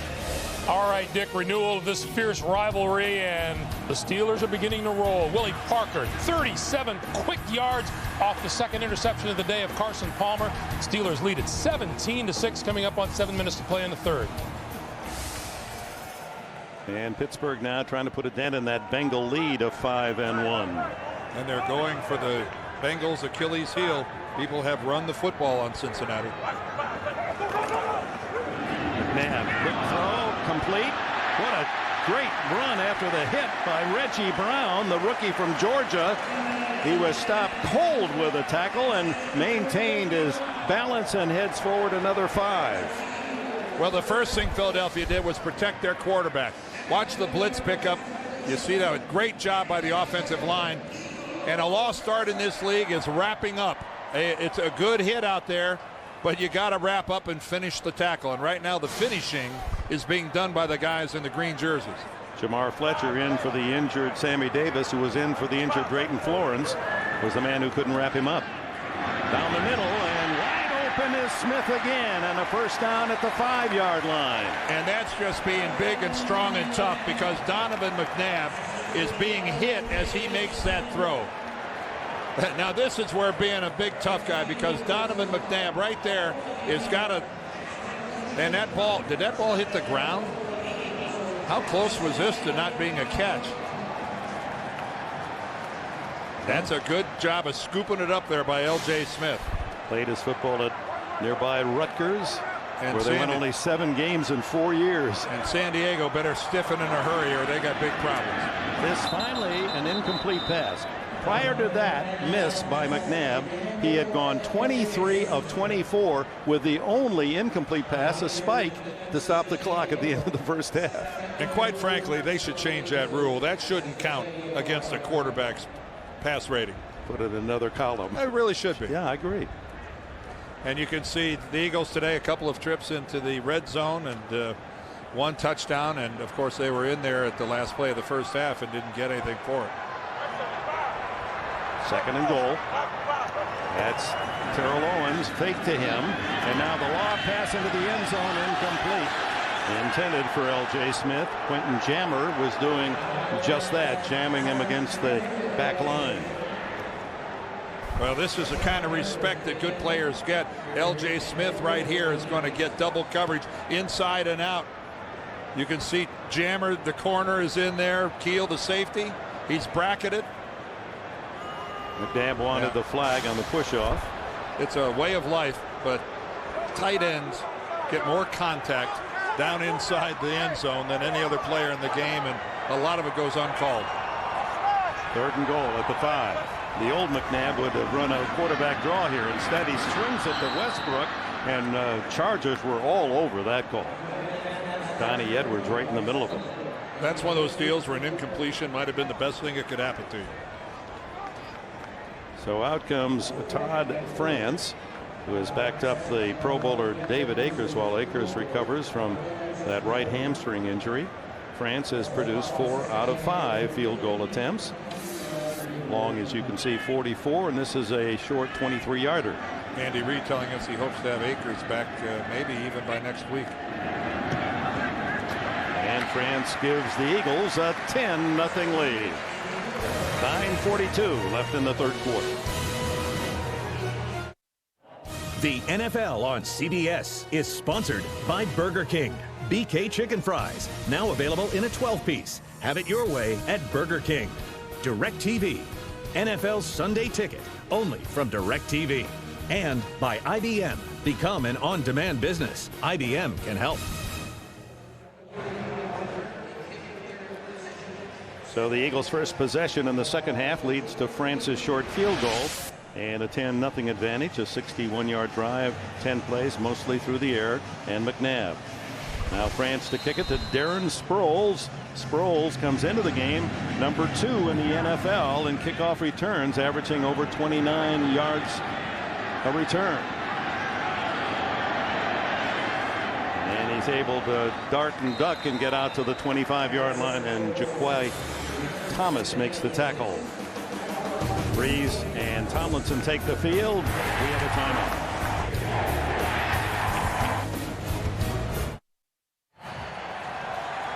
This is to acknowledge a great running back. Look at that rushing yard since a rookie. Yards from scrimmage tied with Martin and Alexander. 100-yard games, rushing TD 64. And yet he has been totally shut out by this defensive scheme of Jim Johnson of the Eagles. The Chargers just unable to do anything. And here he is, jammed again. Loss of a yard as Donnie Jones, the linebacker, in there first. Well, N.D. Kalu was in the backfield, and he made LaDainian Tomlinson stop all forward progress and try to jump. And Lorenzo Neal, you see that guy right there, the fullback? That makes him the leading rusher because he's not in negative yards, and that's where LaDainian Tomlinson is. Things are not going well when your fullback is the leading rusher with nothing. See on Stat Tracks, LT with 8 rushes and -9 yards in the game. I can't believe my eyes are deceiving me. 2nd and 11. Complete over the middle to Gates, and Gates skates to the 40-yard line. It almost slippery in the middle of the field. You see there is very little grass in that area. And this is what Marty Schottenheimer told us, that when things get tough, don't think of plays, think of players. And right now, I think San Diego has got to think of players. They've got to get the ball to Antonio Gates.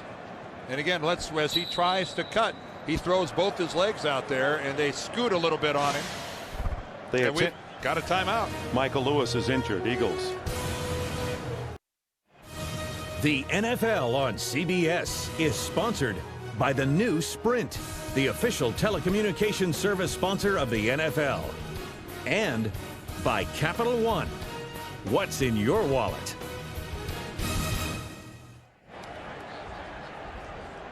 And play continuing here in the third quarter. They attend a safety, Michael Lewis, on the sidelines. Ran into his own man. Keith Adams, the linebacker, collided with him. First down, San Diego, a rare first down, only their 6th of the game at the 40. Tomlinson. And for him, that's a big run to get a couple against this defense, as Philadelphia has dominated play.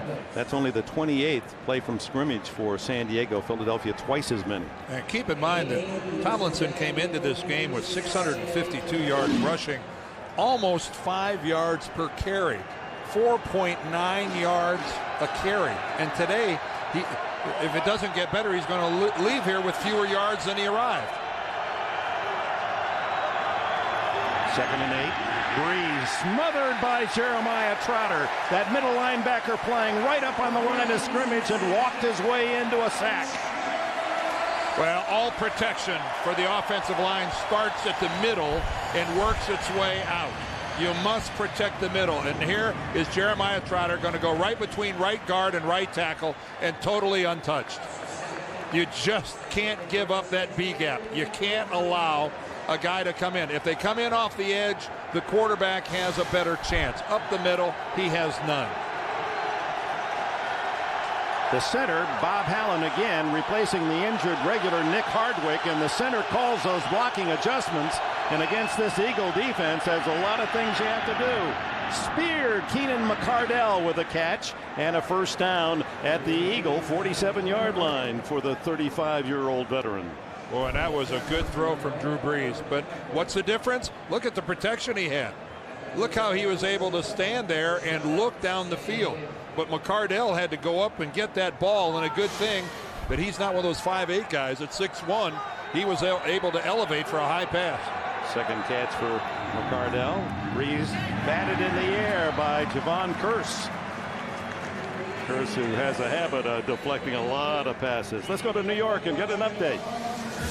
All right, Dick, in Cincinnati, the Steelers strike again. Watch the beautiful play fake by Roethlisberger, and then hits Hines Ward, 4-yard touchdown. They've gone to the fourth quarter now. The Steelers leading the Bengals 24-6. We were in Pittsburgh last week to see Jacksonville upset the Steelers. They didn't have Hines Ward, didn't have Big Ben Roethlisberger. So what a difference those two make coming back. Brees pumps finally to Tomlinson, wrestled down at the 41-yard line after a gain of about 6. Mark Semino made the stop.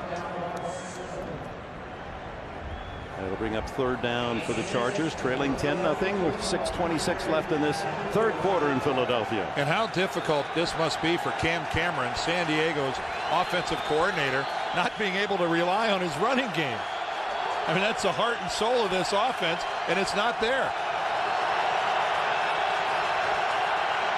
Lorenzo Neal in motion, the fullback.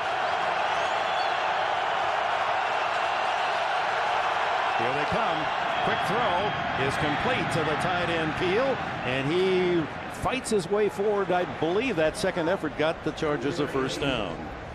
Peel with his 8th catch of the season.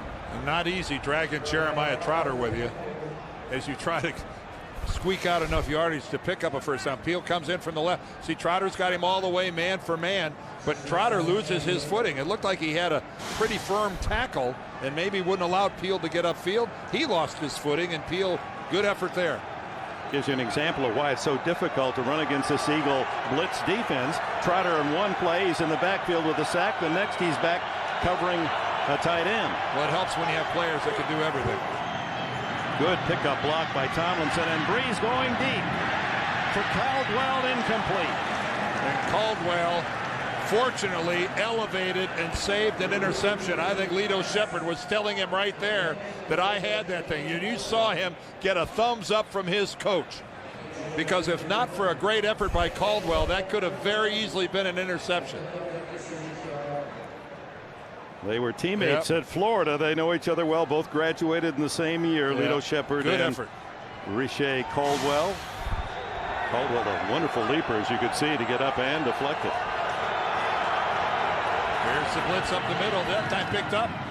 And the throw to the tight end Gates. And Gates stays on his feet until 3-4 Eagles can bring him down. Shy of the first down inside the 30-yard. Well, let's see where they mark it. Going to be close.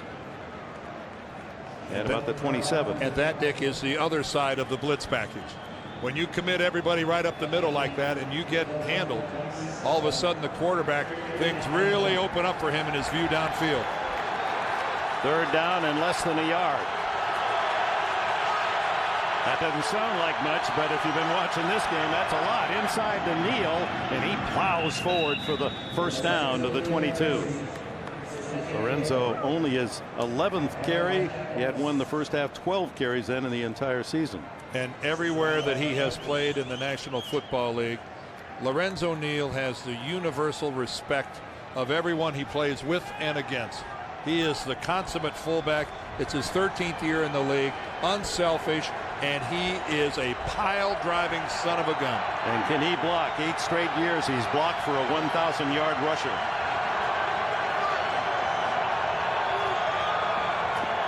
Blitz is on again. Dump it off to Tomlinson. Finally a little running room to the outside, and N.D. Kalu, the end, pushes him out of bounds at the 19, a gain of 3. Ooh, I can only imagine what Jeremiah Trotter was thinking as he came right up the middle again. You know he's thinking, I got him again. Here he comes this time, right between the same gap, the right guard and right tackle, unblocked, but Brees able to recognize it and get it away quickly. Chargers have been very effective in the red zone on the season. 16 TDs, 23 trips. Second down, pump, throw down the middle. Keenan McCardell for a touchdown.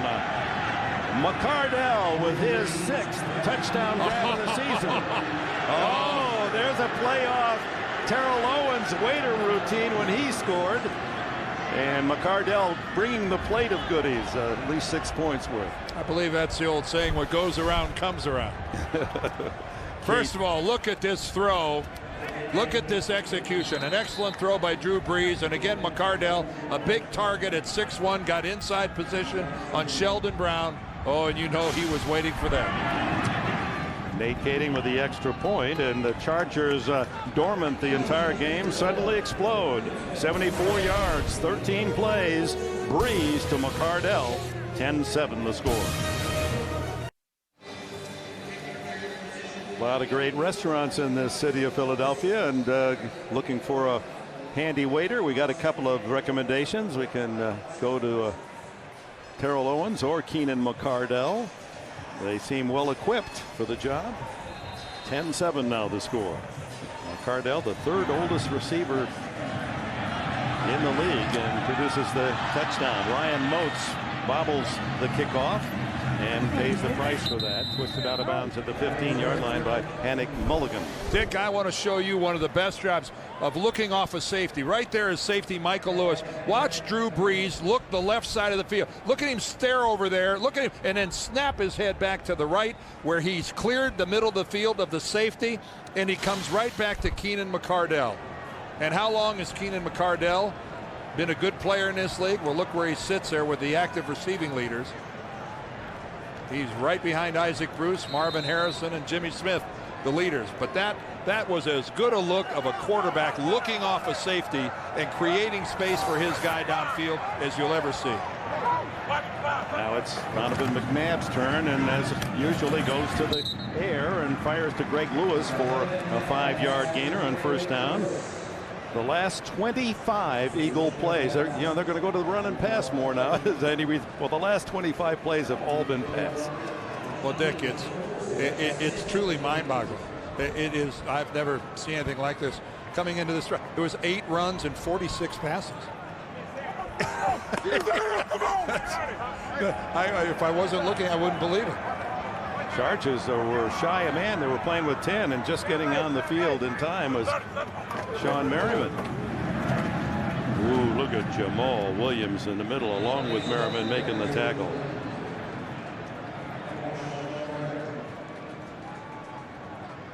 Jamal Williams doesn't get a lot of national publicity. At 348 pounds, he is a run stuffer. Well, that downfield is Greg Lewis and Terrence Keel, and there's we had a hand in the face mask there by Keel. He's lucky he got away with that. You can push and shove, but when you strike a guy in the face, if an official would have seen that might have gotten a flag. 3rd and 4. McNabb over the middle, incomplete, intended for Brian Westbrook, and a good defensive play made by Clinton Hart. He's an ex-Eagle. He played here in Philadelphia 3 years and picked up on waivers a year ago by San Diego. So after a score by San Diego, that's exactly what you'd like to see out of your defensive unit. Force a 3 and out, put your hot offense back on the field, if you could call it hot. At least they scored. They're smoldering a little. Short kick by Dirk Johnson that goes out of bounds on the Chargers sideline, and Brees and company going to have great field position. They're going to mark that in Philadelphia territory. 22-yard punt tomorrow on CSI Miami. This time the suspect is one of their own. It's the most intense case of Monday's most watched show. CSI Miami tomorrow on CBS, America's most watched network. LT, LaDainian Tomlinson, part of his biography. They ask, what's your favorite TV show? CSI. He needs to solve this mystery. -7. That's a big mystery for Tomlinson. Short kick gives the Chargers the ball at the 43. Look at the 8 Eagles right up there on the line. Tomlinson. Just absolutely no holes at all. Sam Rayburn in that defensive tackle to block things up. Yeah, the front 4 of the Eagles is just snuffing the San Diego offensive line. They are getting no movement off the ball whatsoever. Kalu, Darwin Walker, Thomas, Curse, another Thomas, Rayburn, Patterson, Cole. These guys, they're just giving nothing, not an inch. Chargers go to a quick huddle. 2nd down and 8. Quick throw. Gates breaks away inside the 35 to the 30, and a 1st down for San Diego. So Gates with 3 catches here in the 3rd quarter after being shut out the opening half. Well, Keith Adams, the linebacker, has Gates one-on-one, and he just whiffs. Antonio, it's just a quick pass, but right there, Adams comes in, slips. Gates gives him a move to the inside, and he comes out of there clean.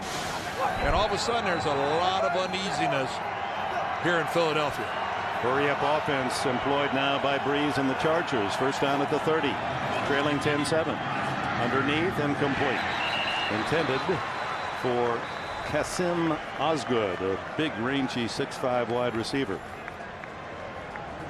Well, that throw from Drew down at the knees and kind of hard. But this stadium right now is a little uncomfortable, thinking we have seen nothing out of San Diego, and here we are. We only have a 3-point lead as we're coming towards the end of the 3rd quarter in a game. Their defense, by and large, most of this game has been extremely dominant. Chargers are in field goal range at the 30, 2nd and 10. Screen it to Tomlinson. Gets 1 block and plows to the 25. Hollis Thomas, the big tackle, trailing the play with Jeremiah Trotter. And Trotter has had a huge defensive game in the middle of that defense. And Hollis Thomas, being the big guy that he is, not the guy that you'd expect to wander all the way out there from his defensive tackle position to be the guy that disrupts the screen all the way out towards the sideline. Great hustle by the big guy. Yeah, 306-pounder out of Northern Illinois. Yeah, well, that's 306. You're going, that's not so big. The guy's barely 6 feet tall. 5-4-3. Will Brees even snap the ball here at the end of the quarter? That's no play, no play. The final second ticks away to end the third period. So when we come back, it'll be 3rd and 5 Chargers at the 25, trailing 10-7. You're watching the NFL on CBS.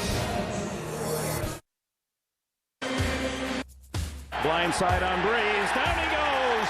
Untouched. No flag on this. Yep, there is a flag. What a hit. Throw down the middle. Keenan Marquette for a touchdown. The season. We open the fourth quarter. 3rd down and 4 for the Chargers. Brees out of the shotgun.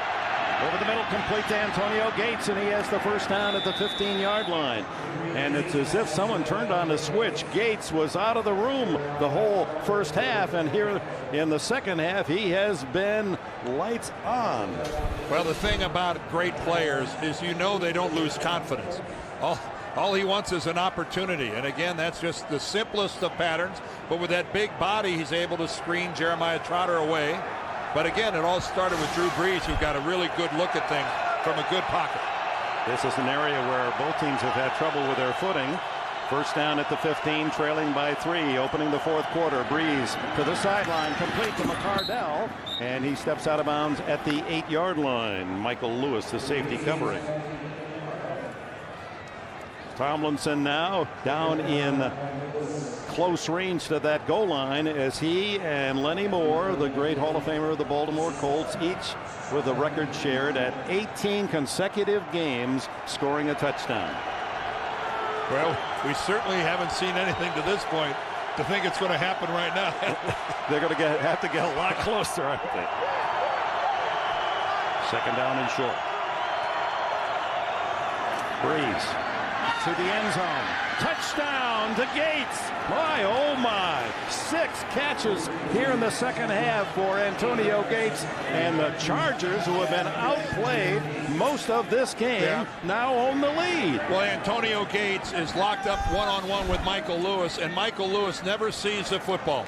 He's going to play Gates the whole way. He does see the ball there, but he never sees it when it comes into the receiver, and he's in no position to react. He saw the ball leave the quarterback's hand, didn't know where it was coming in, and Antonio Gates with a good pattern. And you're right, incredibly, put San Diego in front. Keteyian adds the extra point, and on a 43-yard drive after a short punt, 7 plays later, capped by Antonio Gates. Touchdown and the lead to San Diego. One of the great free agent signings of recent days, Antonio Gates, a basketball player at Kent State, did not play college football. And he showed you that basketball move, didn't he, in the end zone? Shield the defender and catch the ball. Who knew? Where are they? Get more. Ryan Moats in his first NFL start. Fumbled the ball. A flag is down. I heard whistles blowing. Yeah, it's down. And Moats takes a punishing hit. Rookie from Louisiana Tech. During the return, holding, number 41 of the return team. 10-yard penalty. First down, Philadelphia. So they attend to the injured Moats. We'll take this break. The NFL on CBS is sponsored by Dodge. You can take life as it comes, or you can grab life by the horns. Dodge. UPS. What can Brown do for you? And by Subway Restaurants and the American Red Cross. Together, we can help.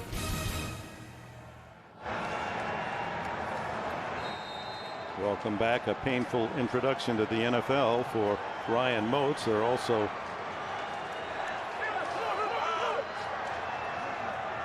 working on Trent Cole, offensive linebacker, and McNabb throws, intercepted. It's Jamar Fletcher. Fletcher in for the injured Sammy Davis, and he's better be careful, hold the ball out there, is to the 13-yard line. And how this game has done a complete about-face in the second half. It was all Eagles through halftime, and suddenly the Charger bolt has struck. Well, Donovan, first of all, gets a good look at things downfield. He's got a decent pocket. He doesn't have to dodge anything. He's trying to go to Terrell Owens, but floating underneath. Again, look at Owens. He's the intended receiver. He breaks it off, but geez, never does Donovan see Jamar Fletcher coming off another guy and coming in underneath. That's the first interception by a Charger cornerback on the season. Andy Reid has puzzled and bemused as this sellout crowd in Philadelphia as the ball is in the Chargers' hand at the Philly 14-yard line. San Diego has taken the lead with 2 second-half touchdowns, 14-10, and now it's LaDainian Tomlinson. He is stuffed. Keith Adams fills the hole, and just a gain of a yard for Tomlinson. Well, that was a one-on-one matchup when Tomlinson met Adams, and boy, did Keith Adams give a little demonstration of how to tackle.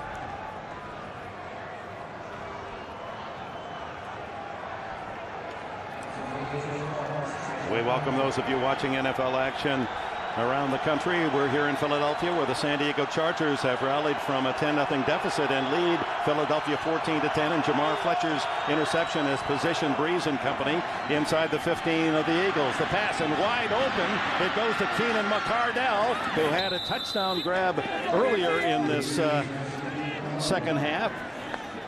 19 yards from Drew Brees in the third period. That was the first Charger score, and then Antonio Gates, the Pro Bowl tight end, has just caught an 8-yard pass from Brees for a 14-10 lead, and Fletcher's interception, and that play gives the Chargers first and goal at the 3. And for those of you joining us, LaDainian Tomlinson going for a record on the ground if he scores a touchdown, and he's just so close. Stopped right on the goal line by Hollis Thomas. Should Tomlinson score a touchdown here, he would break a long-standing record. 40 years, Lenny Moore, 18 consecutive games with a touchdown, and Tomlinson currently tied with a former All-Pro with the Colts. And what he would also do is break 3/4 of complete frustration, as he has been totally removed from this football game by the Philadelphia Eagle defense. Defense, 12 men on the field at the snap. Penalized half the distance to the goal. Repeat first down. A penalty about a yard and a half to take it to the 1.5. That run we saw from Tomlinson right there was the only positive rush he's had all day. He still is -5 yards running the football. It's amazing. That's his per carry average, is 5 yards a carry. The Philadelphia defense throughout the entire first half was absolutely brilliant. Stuffed everything, Brees and Tomlinson. Here's Tomlinson trying to get outside, and he's toppled into the end zone. How are they going to mark it? Another flag. Well, that is something also for you joining us. We were plagued with yellow flags in the first half. Holding. Offense number 62. 10-yard penalty. Repeat first down. They're going to call Bob Hallen, number 62. You can see him right there on the right side. He's grabbing and tackling Jeremiah Trotter. Boy, it sure negated an outstanding tackle by Sheldon Brown, the corner who came in and upended Tomlinson. And an acrobatic effort by LT. The somersault might have been a touchdown because he was on the back of the tackler. Now it's marked out at the 11-yard line. Still first and goal. And how about the awakening of Drew Brees? 5 for 15 in the first half. He is 14 of 17 in the second half. There's a equipment manager on the field, and a timeout is called by San Diego. Marty Schottenheimer wants to talk to his quarterback.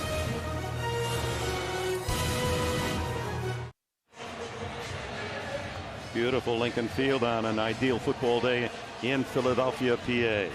Drew Brees and the Chargers totally outplayed, and the defense of the Eagles just stymied everything San Diego tried to do the first half. But it's been a change of events for Marty Schottenheimer's team, and they have regained the lead at 14-10 after trailing 10-0, and now are in striking distance of opening up what could be a frightening lead for Philadelphia fans. And their 2 touchdowns all the more meaningful because there's no running game whatsoever. LaDainian Tomlinson, 11 carries for -5 yards.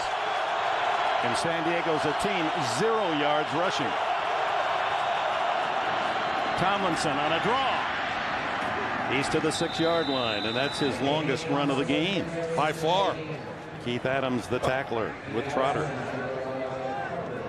2nd and goal from just outside the 5 for San Diego. There you see, he's finally to 0 yards rushing on our stat tracks. Averaging 108. Testimony to Jim Johnson, defensive coordinator of the Eagles. What a job. And the front 7 of this Eagles defense has been stymieing San Diego. Brees changing plays, running out of time. Got 5, 4, going to have to spend a second timeout. Lorenzo Neal had left the field of play, the fullback, as they went to an extra wide receiver.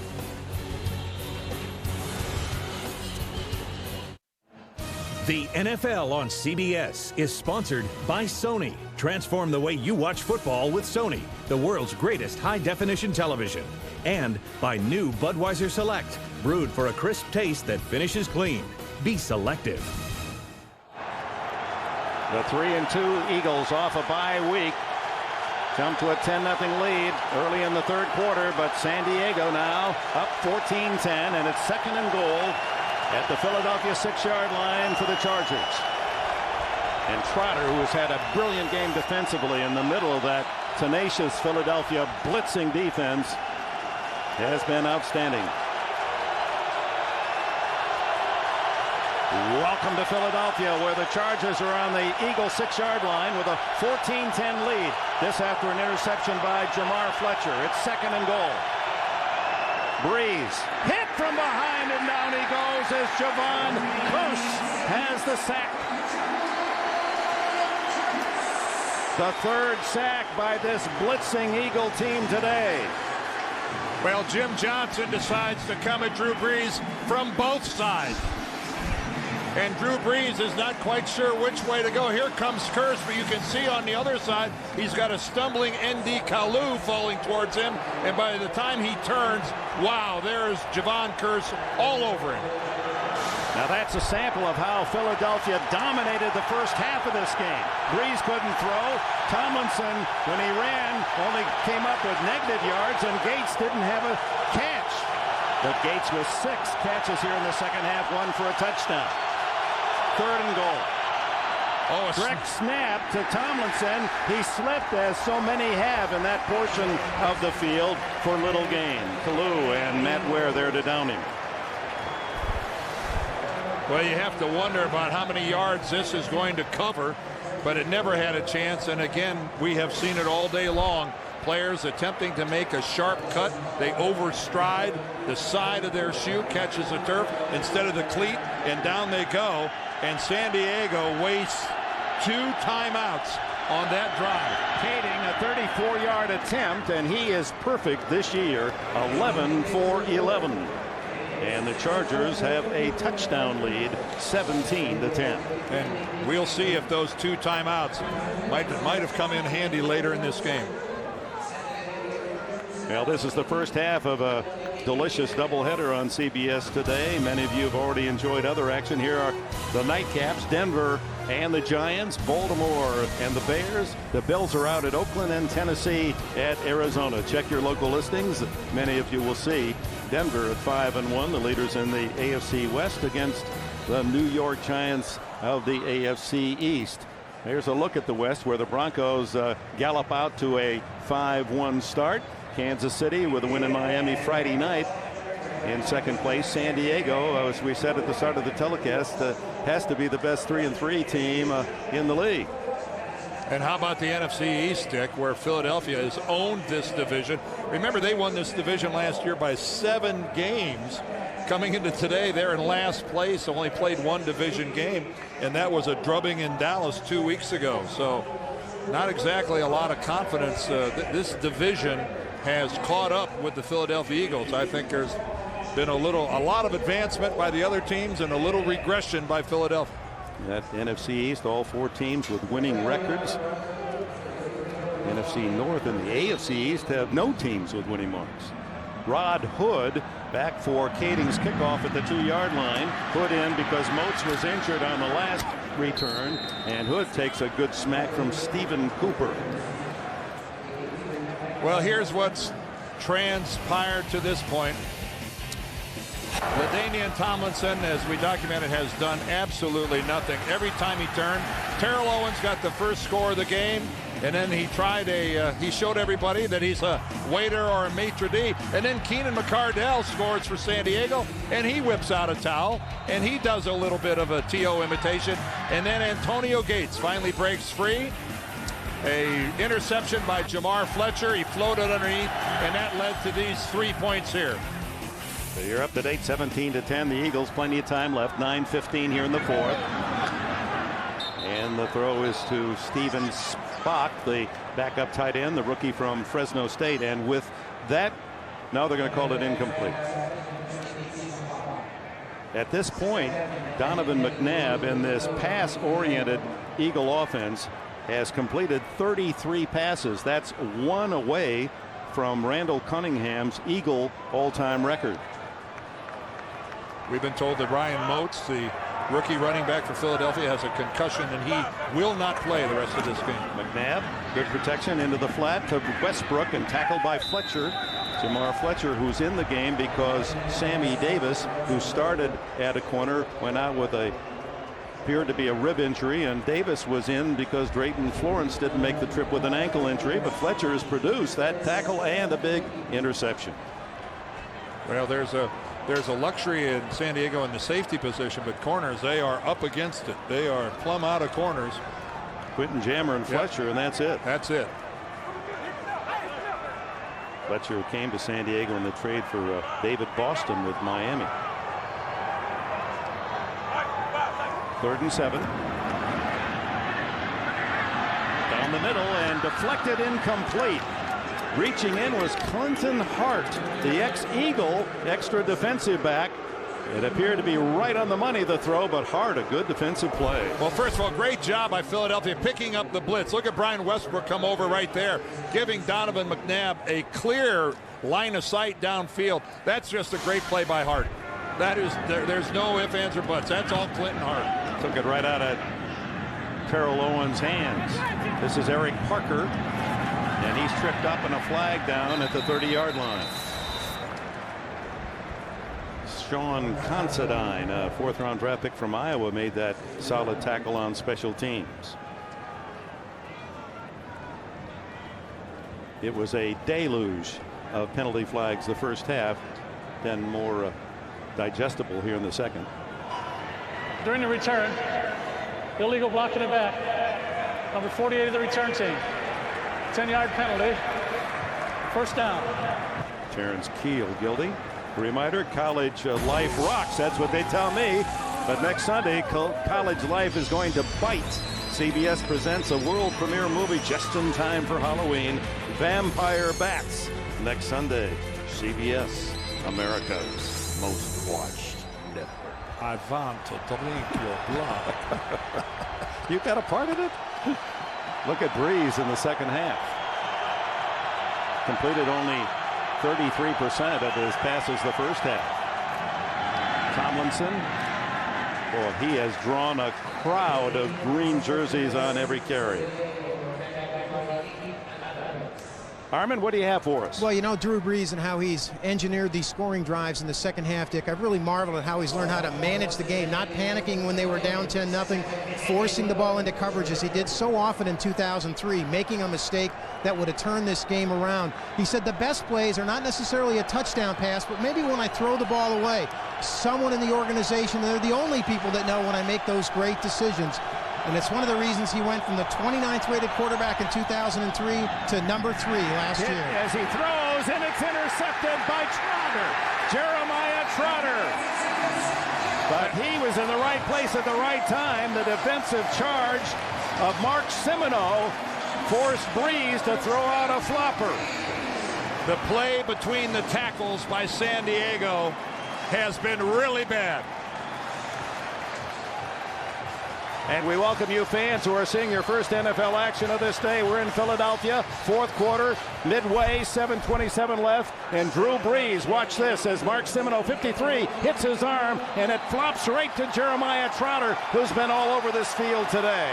And LaDainian Tomlinson looks confused as about who he's to pick up, and Semino ends up coming in untouched, and boy, did the Eagles need a break badly. They've given up a 10-0 lead, the Eagles, and the Chargers now with a 17-10 advantage as Westbrook reverses his field, gets away from one Charger, and finally dumped after a gain of a couple at the 22. So the reversal of momentum here has been dynamic as the Eagles, with a week off, a bye week, and they came up with a defensive plan that has totally stymied San Diego the first half, but the Chargers rallying here in the second half. And that interception by Jeremiah Trotter is just an extension of a brilliant football game that he has played to this point. He has been everywhere. Donovan McNabb, a record throwing day for him in terms of pass attempts, and here he goes again, looking deep. Throws it to this side, incomplete. He had to get rid of it to Josh Perry as Igor Olshansky from defensive end was putting on the pressure. Boy, you hate to waste good pass protection like that, but that's what happened. Donovan McNabb just standing. Yeah, he finally gets hit at the end, but not after he stood in the pocket for at least 6 seconds. Kudos to San Diego and their defense if nobody came loose in that amount of time. That's almost, you give a quarterback 6 seconds in this league, that's almost a guaranteed completion. Wade Phillips ought to be proud of his guys. You bet, especially since that back line is a patchwork defense with injuries. Empty backfield. First time we've seen this today. Third down and a short 9. And throwing underneath, incomplete. Westbrook, the pass was low, couldn't pull it in. Fans unhappy, and will we see Todd France? Yes, France, who is the substitute place kicker for Pro Bowler David Akers. Akers with a hamstring injury, and after the Oakland game 4 weeks ago has been on the sidelines, could come back next week. France is 5 for 6 in his stead. This a 40-yarder. He has kicked 144.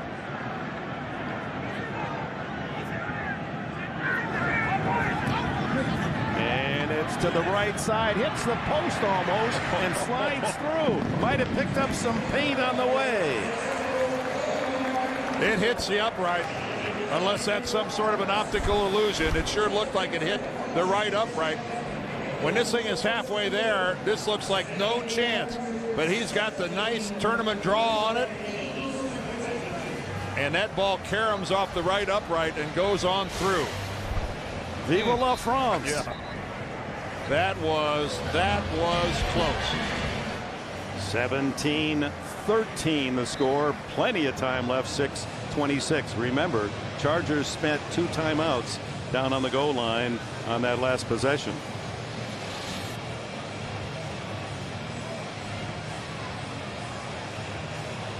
Welcome to Philadelphia. Dick Enberg, Dan Dierdorf, Armen, Keteyian. What a game this has been. It's a very long one because of a avalanche of penalties in the first half, a half that showed San Diego what real defense is all about, as the Eagles just stuffed every attempt. Well, LaDainian Tomlinson couldn't run. Brees had trouble passing. Gates didn't catch a pass. And then in the second half, it's turned about. And while that was happening, the Philadelphia offense wasn't doing much either. So it ended up being a close game. And now the second half has belonged to the Chargers. And the Eagles squandered a 3-pointer at the end of the half as well, which could come into play. This is Darren Sproles, rookie from Kansas State, and he's toppled at the 23. Well, right now, protecting a lead, your automatic response would be, well, here comes LaDainian Tomlinson and that vaunted Charger running game, except the running game of the Chargers didn't make the trip to the East Coast. They left it in California.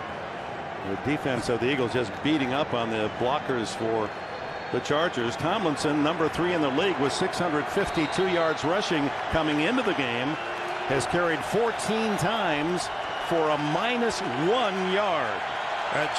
It doesn't compute, but folks, he's not kidding you. That's real.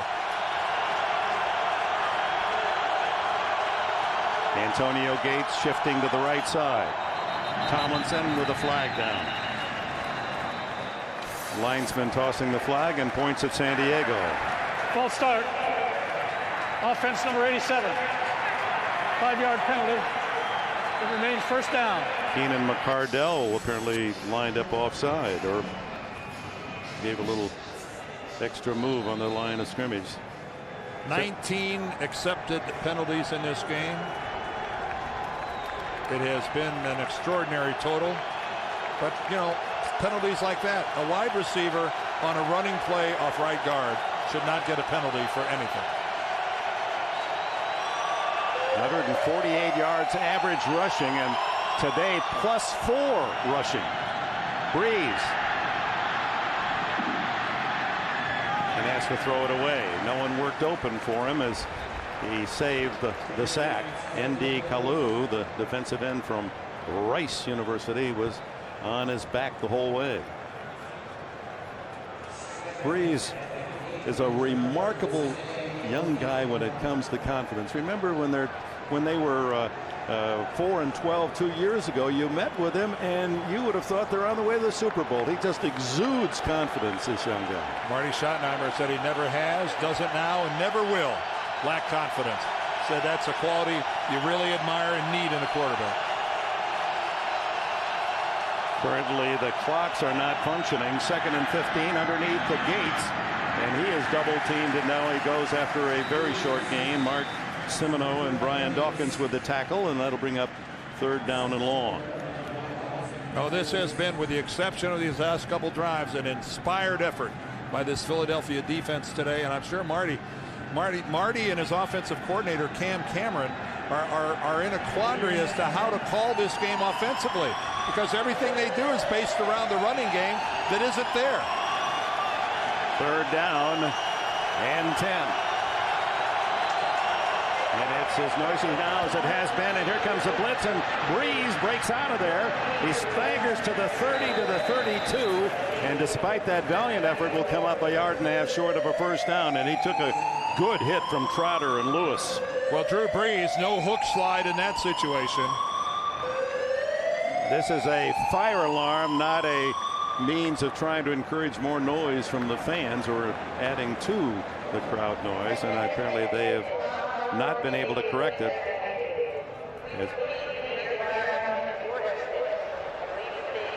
They have no one. They are making an announcement in the stadium. I could have sworn I heard the PA person say, "Make your way to an exit." Meanwhile, no one does, and Mike Cyphers kick is fair, caught by Lito Shepard, and the Eagles, trailing by 4, will start at the 21-yard line with 4 minutes and 42 seconds left, and they own all 3 of their timeouts. And if we get some information on the alarm being sounded, we're understanding now, we're getting word that the NFL has said at the moment there's not enough evidence to indicate that that is serious, although you can hear the murmur through the crowd as they're standing. The game is going to continue to be played. 21-yard line, the line of scrimmage, as Donovan McNabb throwing more passes than Eagles don't seem worried, do they? They're more concerned about that 4-point deficit and the fact that the lead has been stolen from them here in the second half. No, but there are a lot of confused spectators in this stadium right now. They're getting mixed messages. Well, I think we're all in that syndrome of the cry wolf, and is it just a technical error? But fire department official here talking with referee Ron Winter. Well, she's laughing, so I'm hoping that that's a good sign. Winter's going to make an announcement, I would hope. Yeah, I think he's going to play ball is what he's going to do. Yeah. I guess that's the announcement. The whistle and the drop of the right arm. Let's go. Terrell Owens slotted to the left. Remember, this is a defense for San Diego that's been generous, the pass defense, through the year, and they're shorthanded with injuries. Off the hands of Steven Spock, the tight end. That was the 52nd pass attempt by Donovan McNabb. He's completed 34, which ties a Philadelphia record. The 34 completions. Randall Cunningham back in '89. Armen Keteyian. Yeah, Dick, regarding those fire alarms, I just spoke to a lieutenant from the Philadelphia Police Department. They are false alarms. Everything's fine. Back to you. All right, thanks. Good news, Armen. 2nd and 10. McNabb back into a shotgun.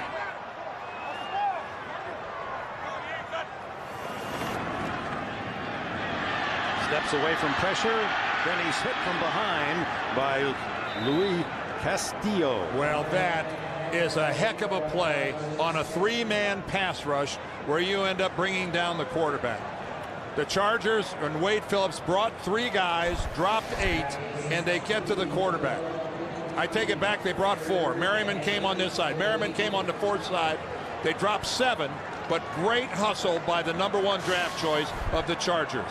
That is just great hustle by the rookie defensive end. Castillo from Northwestern and the 56 Sean Merriman. They are the 2 #1s this year, selected by San Diego. The throw underneath the Westbrook slips down at the 30. That's going to be short of a first down by a yard. Quentin Jammer was there to cover, and that's the part of the field. That must be the 15th time a player has skidded down to the grass in that area. You can see it's somewhat worn. Well, you can see that the backs and the receivers have not adjusted as this game has gone on. They still are throwing that leg way out to the side, thinking they're going to make some kind of a cut off of that, and their leg slides right out from under them. Well, that siren's still going, and it's a bit alarming to everyone here. So let's go to New York and get this NFL update. All right, Dick and Dan, here's how it ended in Minnesota. Paul Ettinger, a career-long and a franchise-best 56-yard field goal as time expired. The Vikings beat the Packers. The Vikings go to 2-4 on the year. The Packers fall to 1-5, guys. Boy, that beleaguered Minnesota franchise, if a team ever needed a victory and a chance to look at something positive, that would be it. Here we are, 30-yard line. Philadelphia trailing San Diego 17-13, 4th and 1, and the Eagles with 3:37 left. Go for it.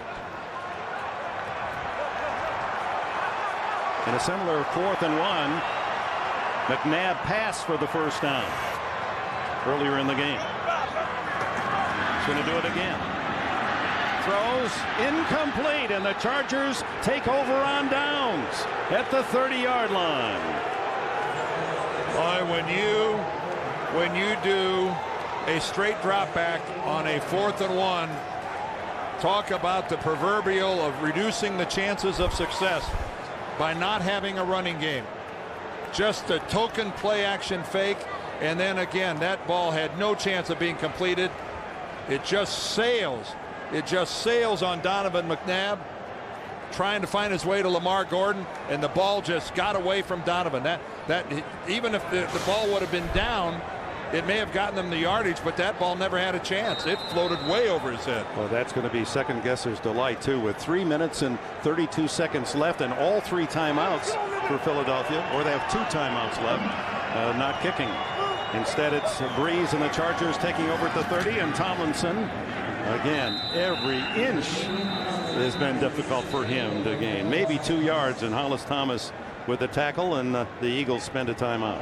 You know, Dick, that's just a case where a head coach has a feel.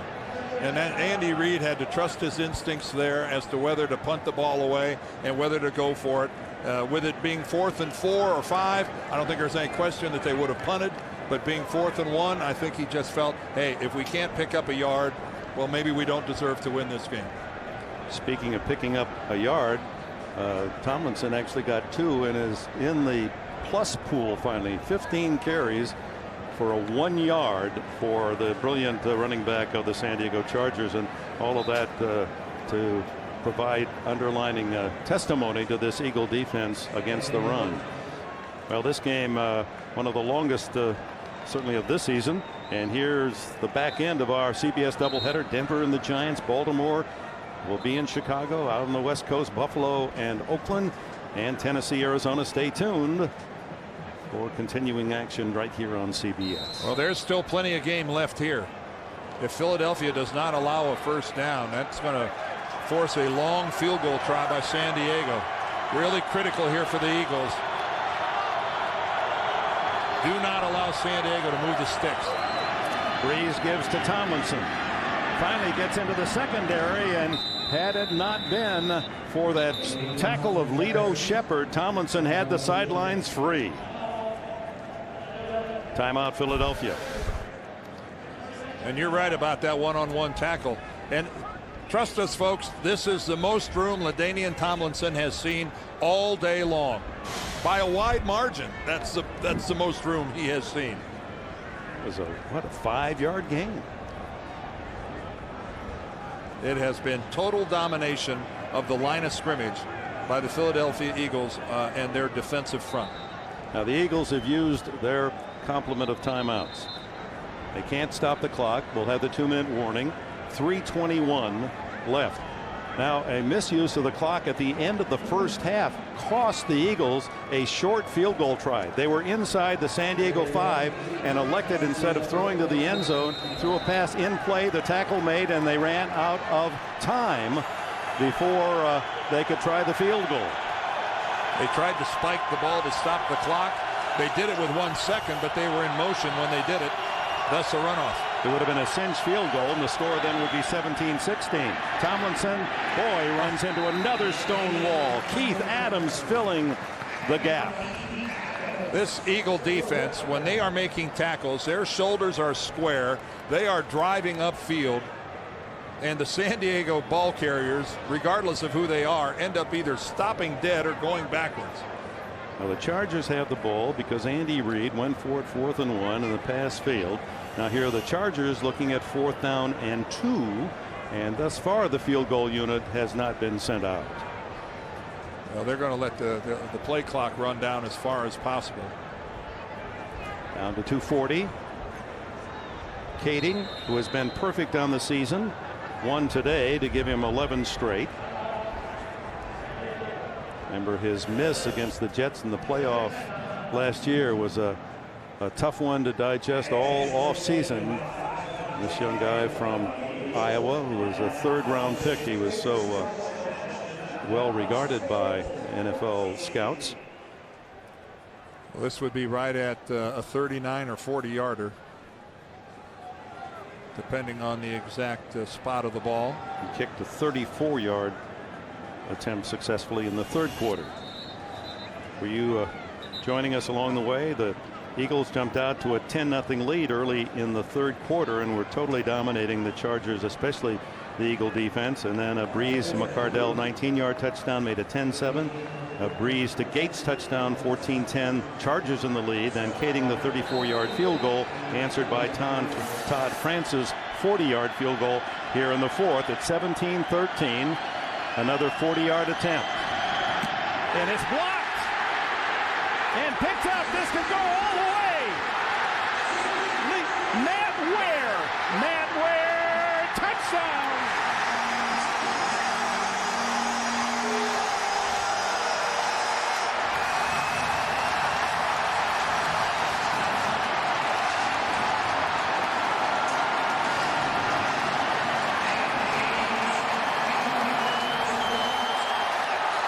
Rookie from UCLA, Matt Ware, picks it up on the bounce and streaks for the go-ahead score. Oh, my.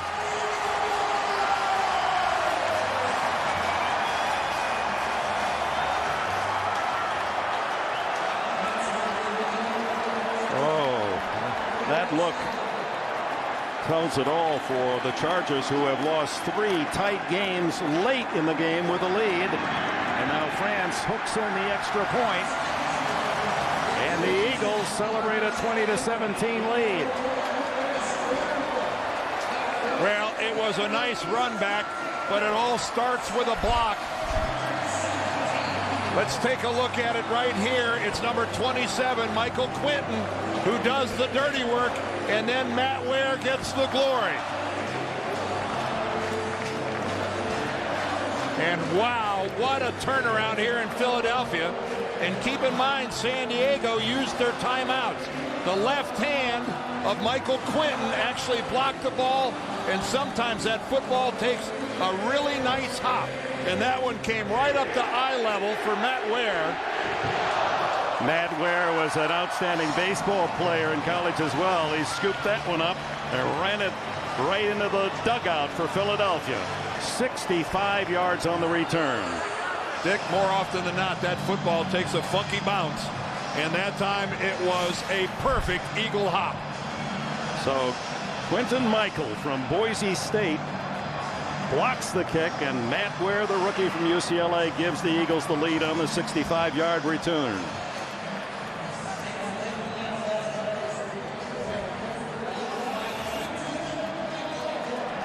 Heartbreaking event for the Chargers as they went for the 7-point lead, and on one strike, Michael able to split inside the blocking and right in the face of Nate Keteyian. That kick had no chance. Well, the good news is nobody's talking about Andy Reid going for it on 4th and 1 anymore. Nope, short, end over end. Comes down to Darren Sproles, the rookie from Kansas State. He's across the 30 and wrestled down at the 33 by Michael. Well, the Chargers a few minutes away from being a perfect 6-0 week 1 against the Cowboys. Keyshawn, a touchdown, 3 minutes left. Dallas wins against Denver. They led through the 4th. Denver came back. Elam, a field goal, won it with 5 seconds to go. Pittsburgh, 6 seconds left. San Diego leads. Jeff Reed kicks the game winner. 3 losses by a total of just 9 points. And now a blocked field goal with 2 minutes plus remaining. And Matt Ware, his biggest moment as a pro, giving the Eagles the lead. And that was just a breakdown in protection by the left side of the Chargers field goal team. And that wasn't a low kick. That was just bad protection. Tomlinson in motion.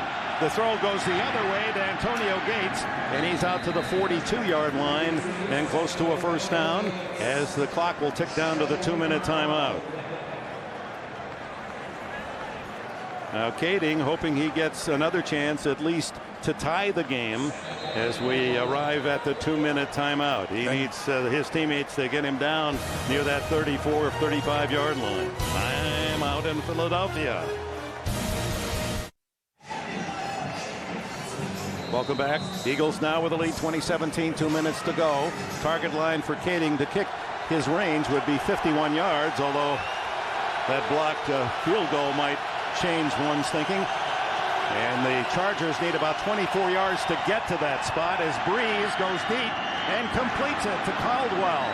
Riche Caldwell, and he's out of bounds with a first down at the 37 of Philadelphia. And he stops the clock by going out of bounds. Oh, big time route and catch that time. And a good throw from working against the zone, and you can see he's getting a cushion right in front of Brian Dawkins. A lot of room for Riche Caldwell. First down. 1:54 remaining. Here they come. Full blitz. Brees throwing, and Dawkins was closer to the ball than Eric Parker. A little out and up. And Parker was wide open, but Brees had to throw quickly because of the pressure. Well, I'm assuming Drew Brees thought that Eric Parker was going to adjust his pattern because of the blitz to that side of the field, and he didn't. He ran the original. He ran pattern A. Brees was throwing to pattern B. Spot now would be a 54-yard field goal attempt. Keteyian has kicked one for 53 last year. The blitz is on again. The long throw downfield, incomplete. McCardell was the closest Charger, but the ball was 7 yards beyond him. Brees with no chance to set and throw. No, he had to do this pretty much going backwards. Out of the shotgun formation, again, the relentless Philadelphia pressure. Brian Dawkins coming off the far corner. Just a nightmare for this offensive line without its starting center. They just haven't picked up the blitz well at all. 3rd and 10. Here's a case where the Chargers would be happy with a 7 or 8 yard gain, not a touchdown. There it is. It's complete. And breaking at the 25, the 20 goes Caldwell. He dropped the ball. He fumbled the ball at the 17. Are they going to call it a fumble? If it is, Eagles it. Oh, my. Sheldon Brown ripped it loose from Caldwell. And it's recovered by Darwin Walker, the big nose tackle. And all Marty Schottenheimer can hope for now is that Caldwell was on the ground when the ball came out. It looked like he was not. We're going to take a good close look at this. What a move. It was an all-out Eagles blitz. The Chargers beat it. And that ball is stripped and coming out well before he hits the ground.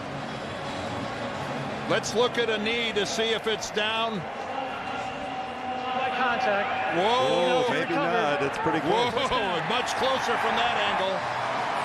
It's a moot point, but had the Caldwell held onto the ball, it would have been at the 19-yard line.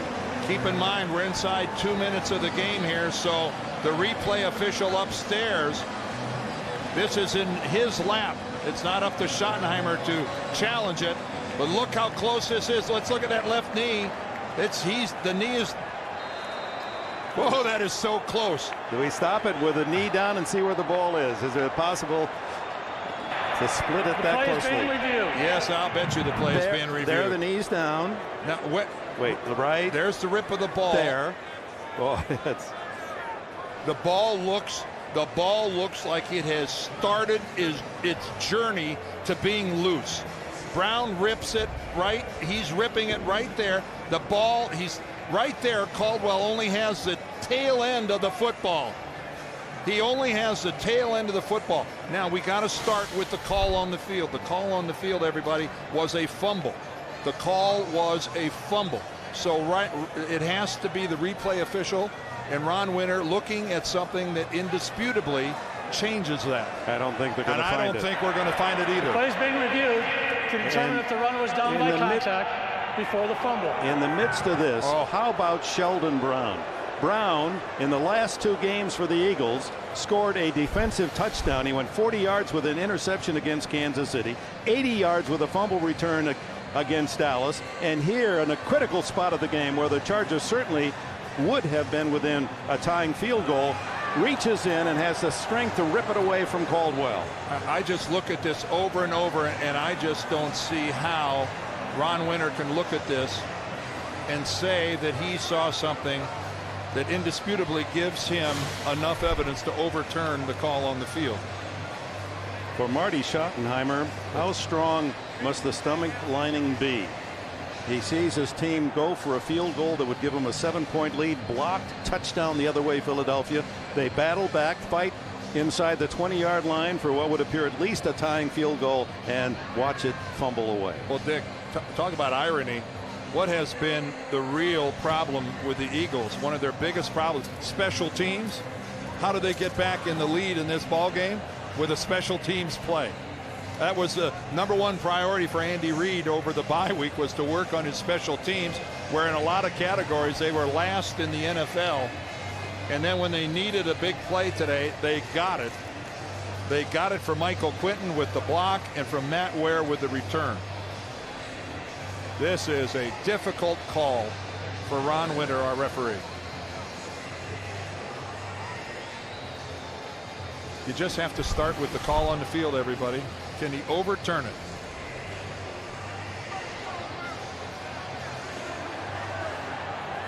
Yeah, it's gone. It's going before his knee gets down, at least on that angle. And the crowd will tell you the answer here. After review, the ruling on the field stands. The ball was fumbled. First down, Philadelphia.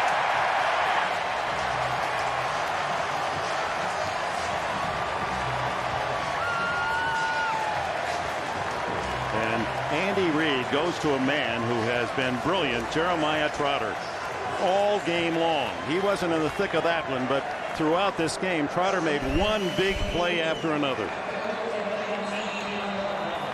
I totally agree. I just don't think there's any way that you can turn that around. And so Donovan McNabb exercises a couple of kneel downs, and this game will be in the books. And for Rashay Caldwell, he made a couple of fine catches today and some outstanding moves into the open field. May have been the temptation that drew him into the Eagles' web, and Brown there to make the big defensive play, forcing the fumble. Oh, it's not an easy game. No, it's not an easy game at all. Emotionally, it's going to be a long, long, long trip home to the West Coast. A team that has lost by 4, by 3, by 2, and now by 3. And stay tuned. 4 more games. Back up our doubleheader. There they are. Denver at the Giants. Most of you will see that game. Baltimore, Chicago. They're already playing. Buffalo, Oakland, Tennessee, Arizona. Those games underway. And so early in this season, so many games of such importance. The Eagles find a way to win today and to go 4-2 after a dismal performance in Dallas. And the Chargers go home the best 3-4 team that one might have seen in many years. And we saw a good shot of celebrating there. Matt Ware and Quentin Michael. I think I might have called him Michael Quentin earlier in my excitement. But again, the special teams of the Eagles, so maligned coming into this game, come up with the winning play. Well, it's an Eagle victory to remember for the fans in Philadelphia, and a defeat tough to digest for San Diego. You've been watching the NFL on CBS.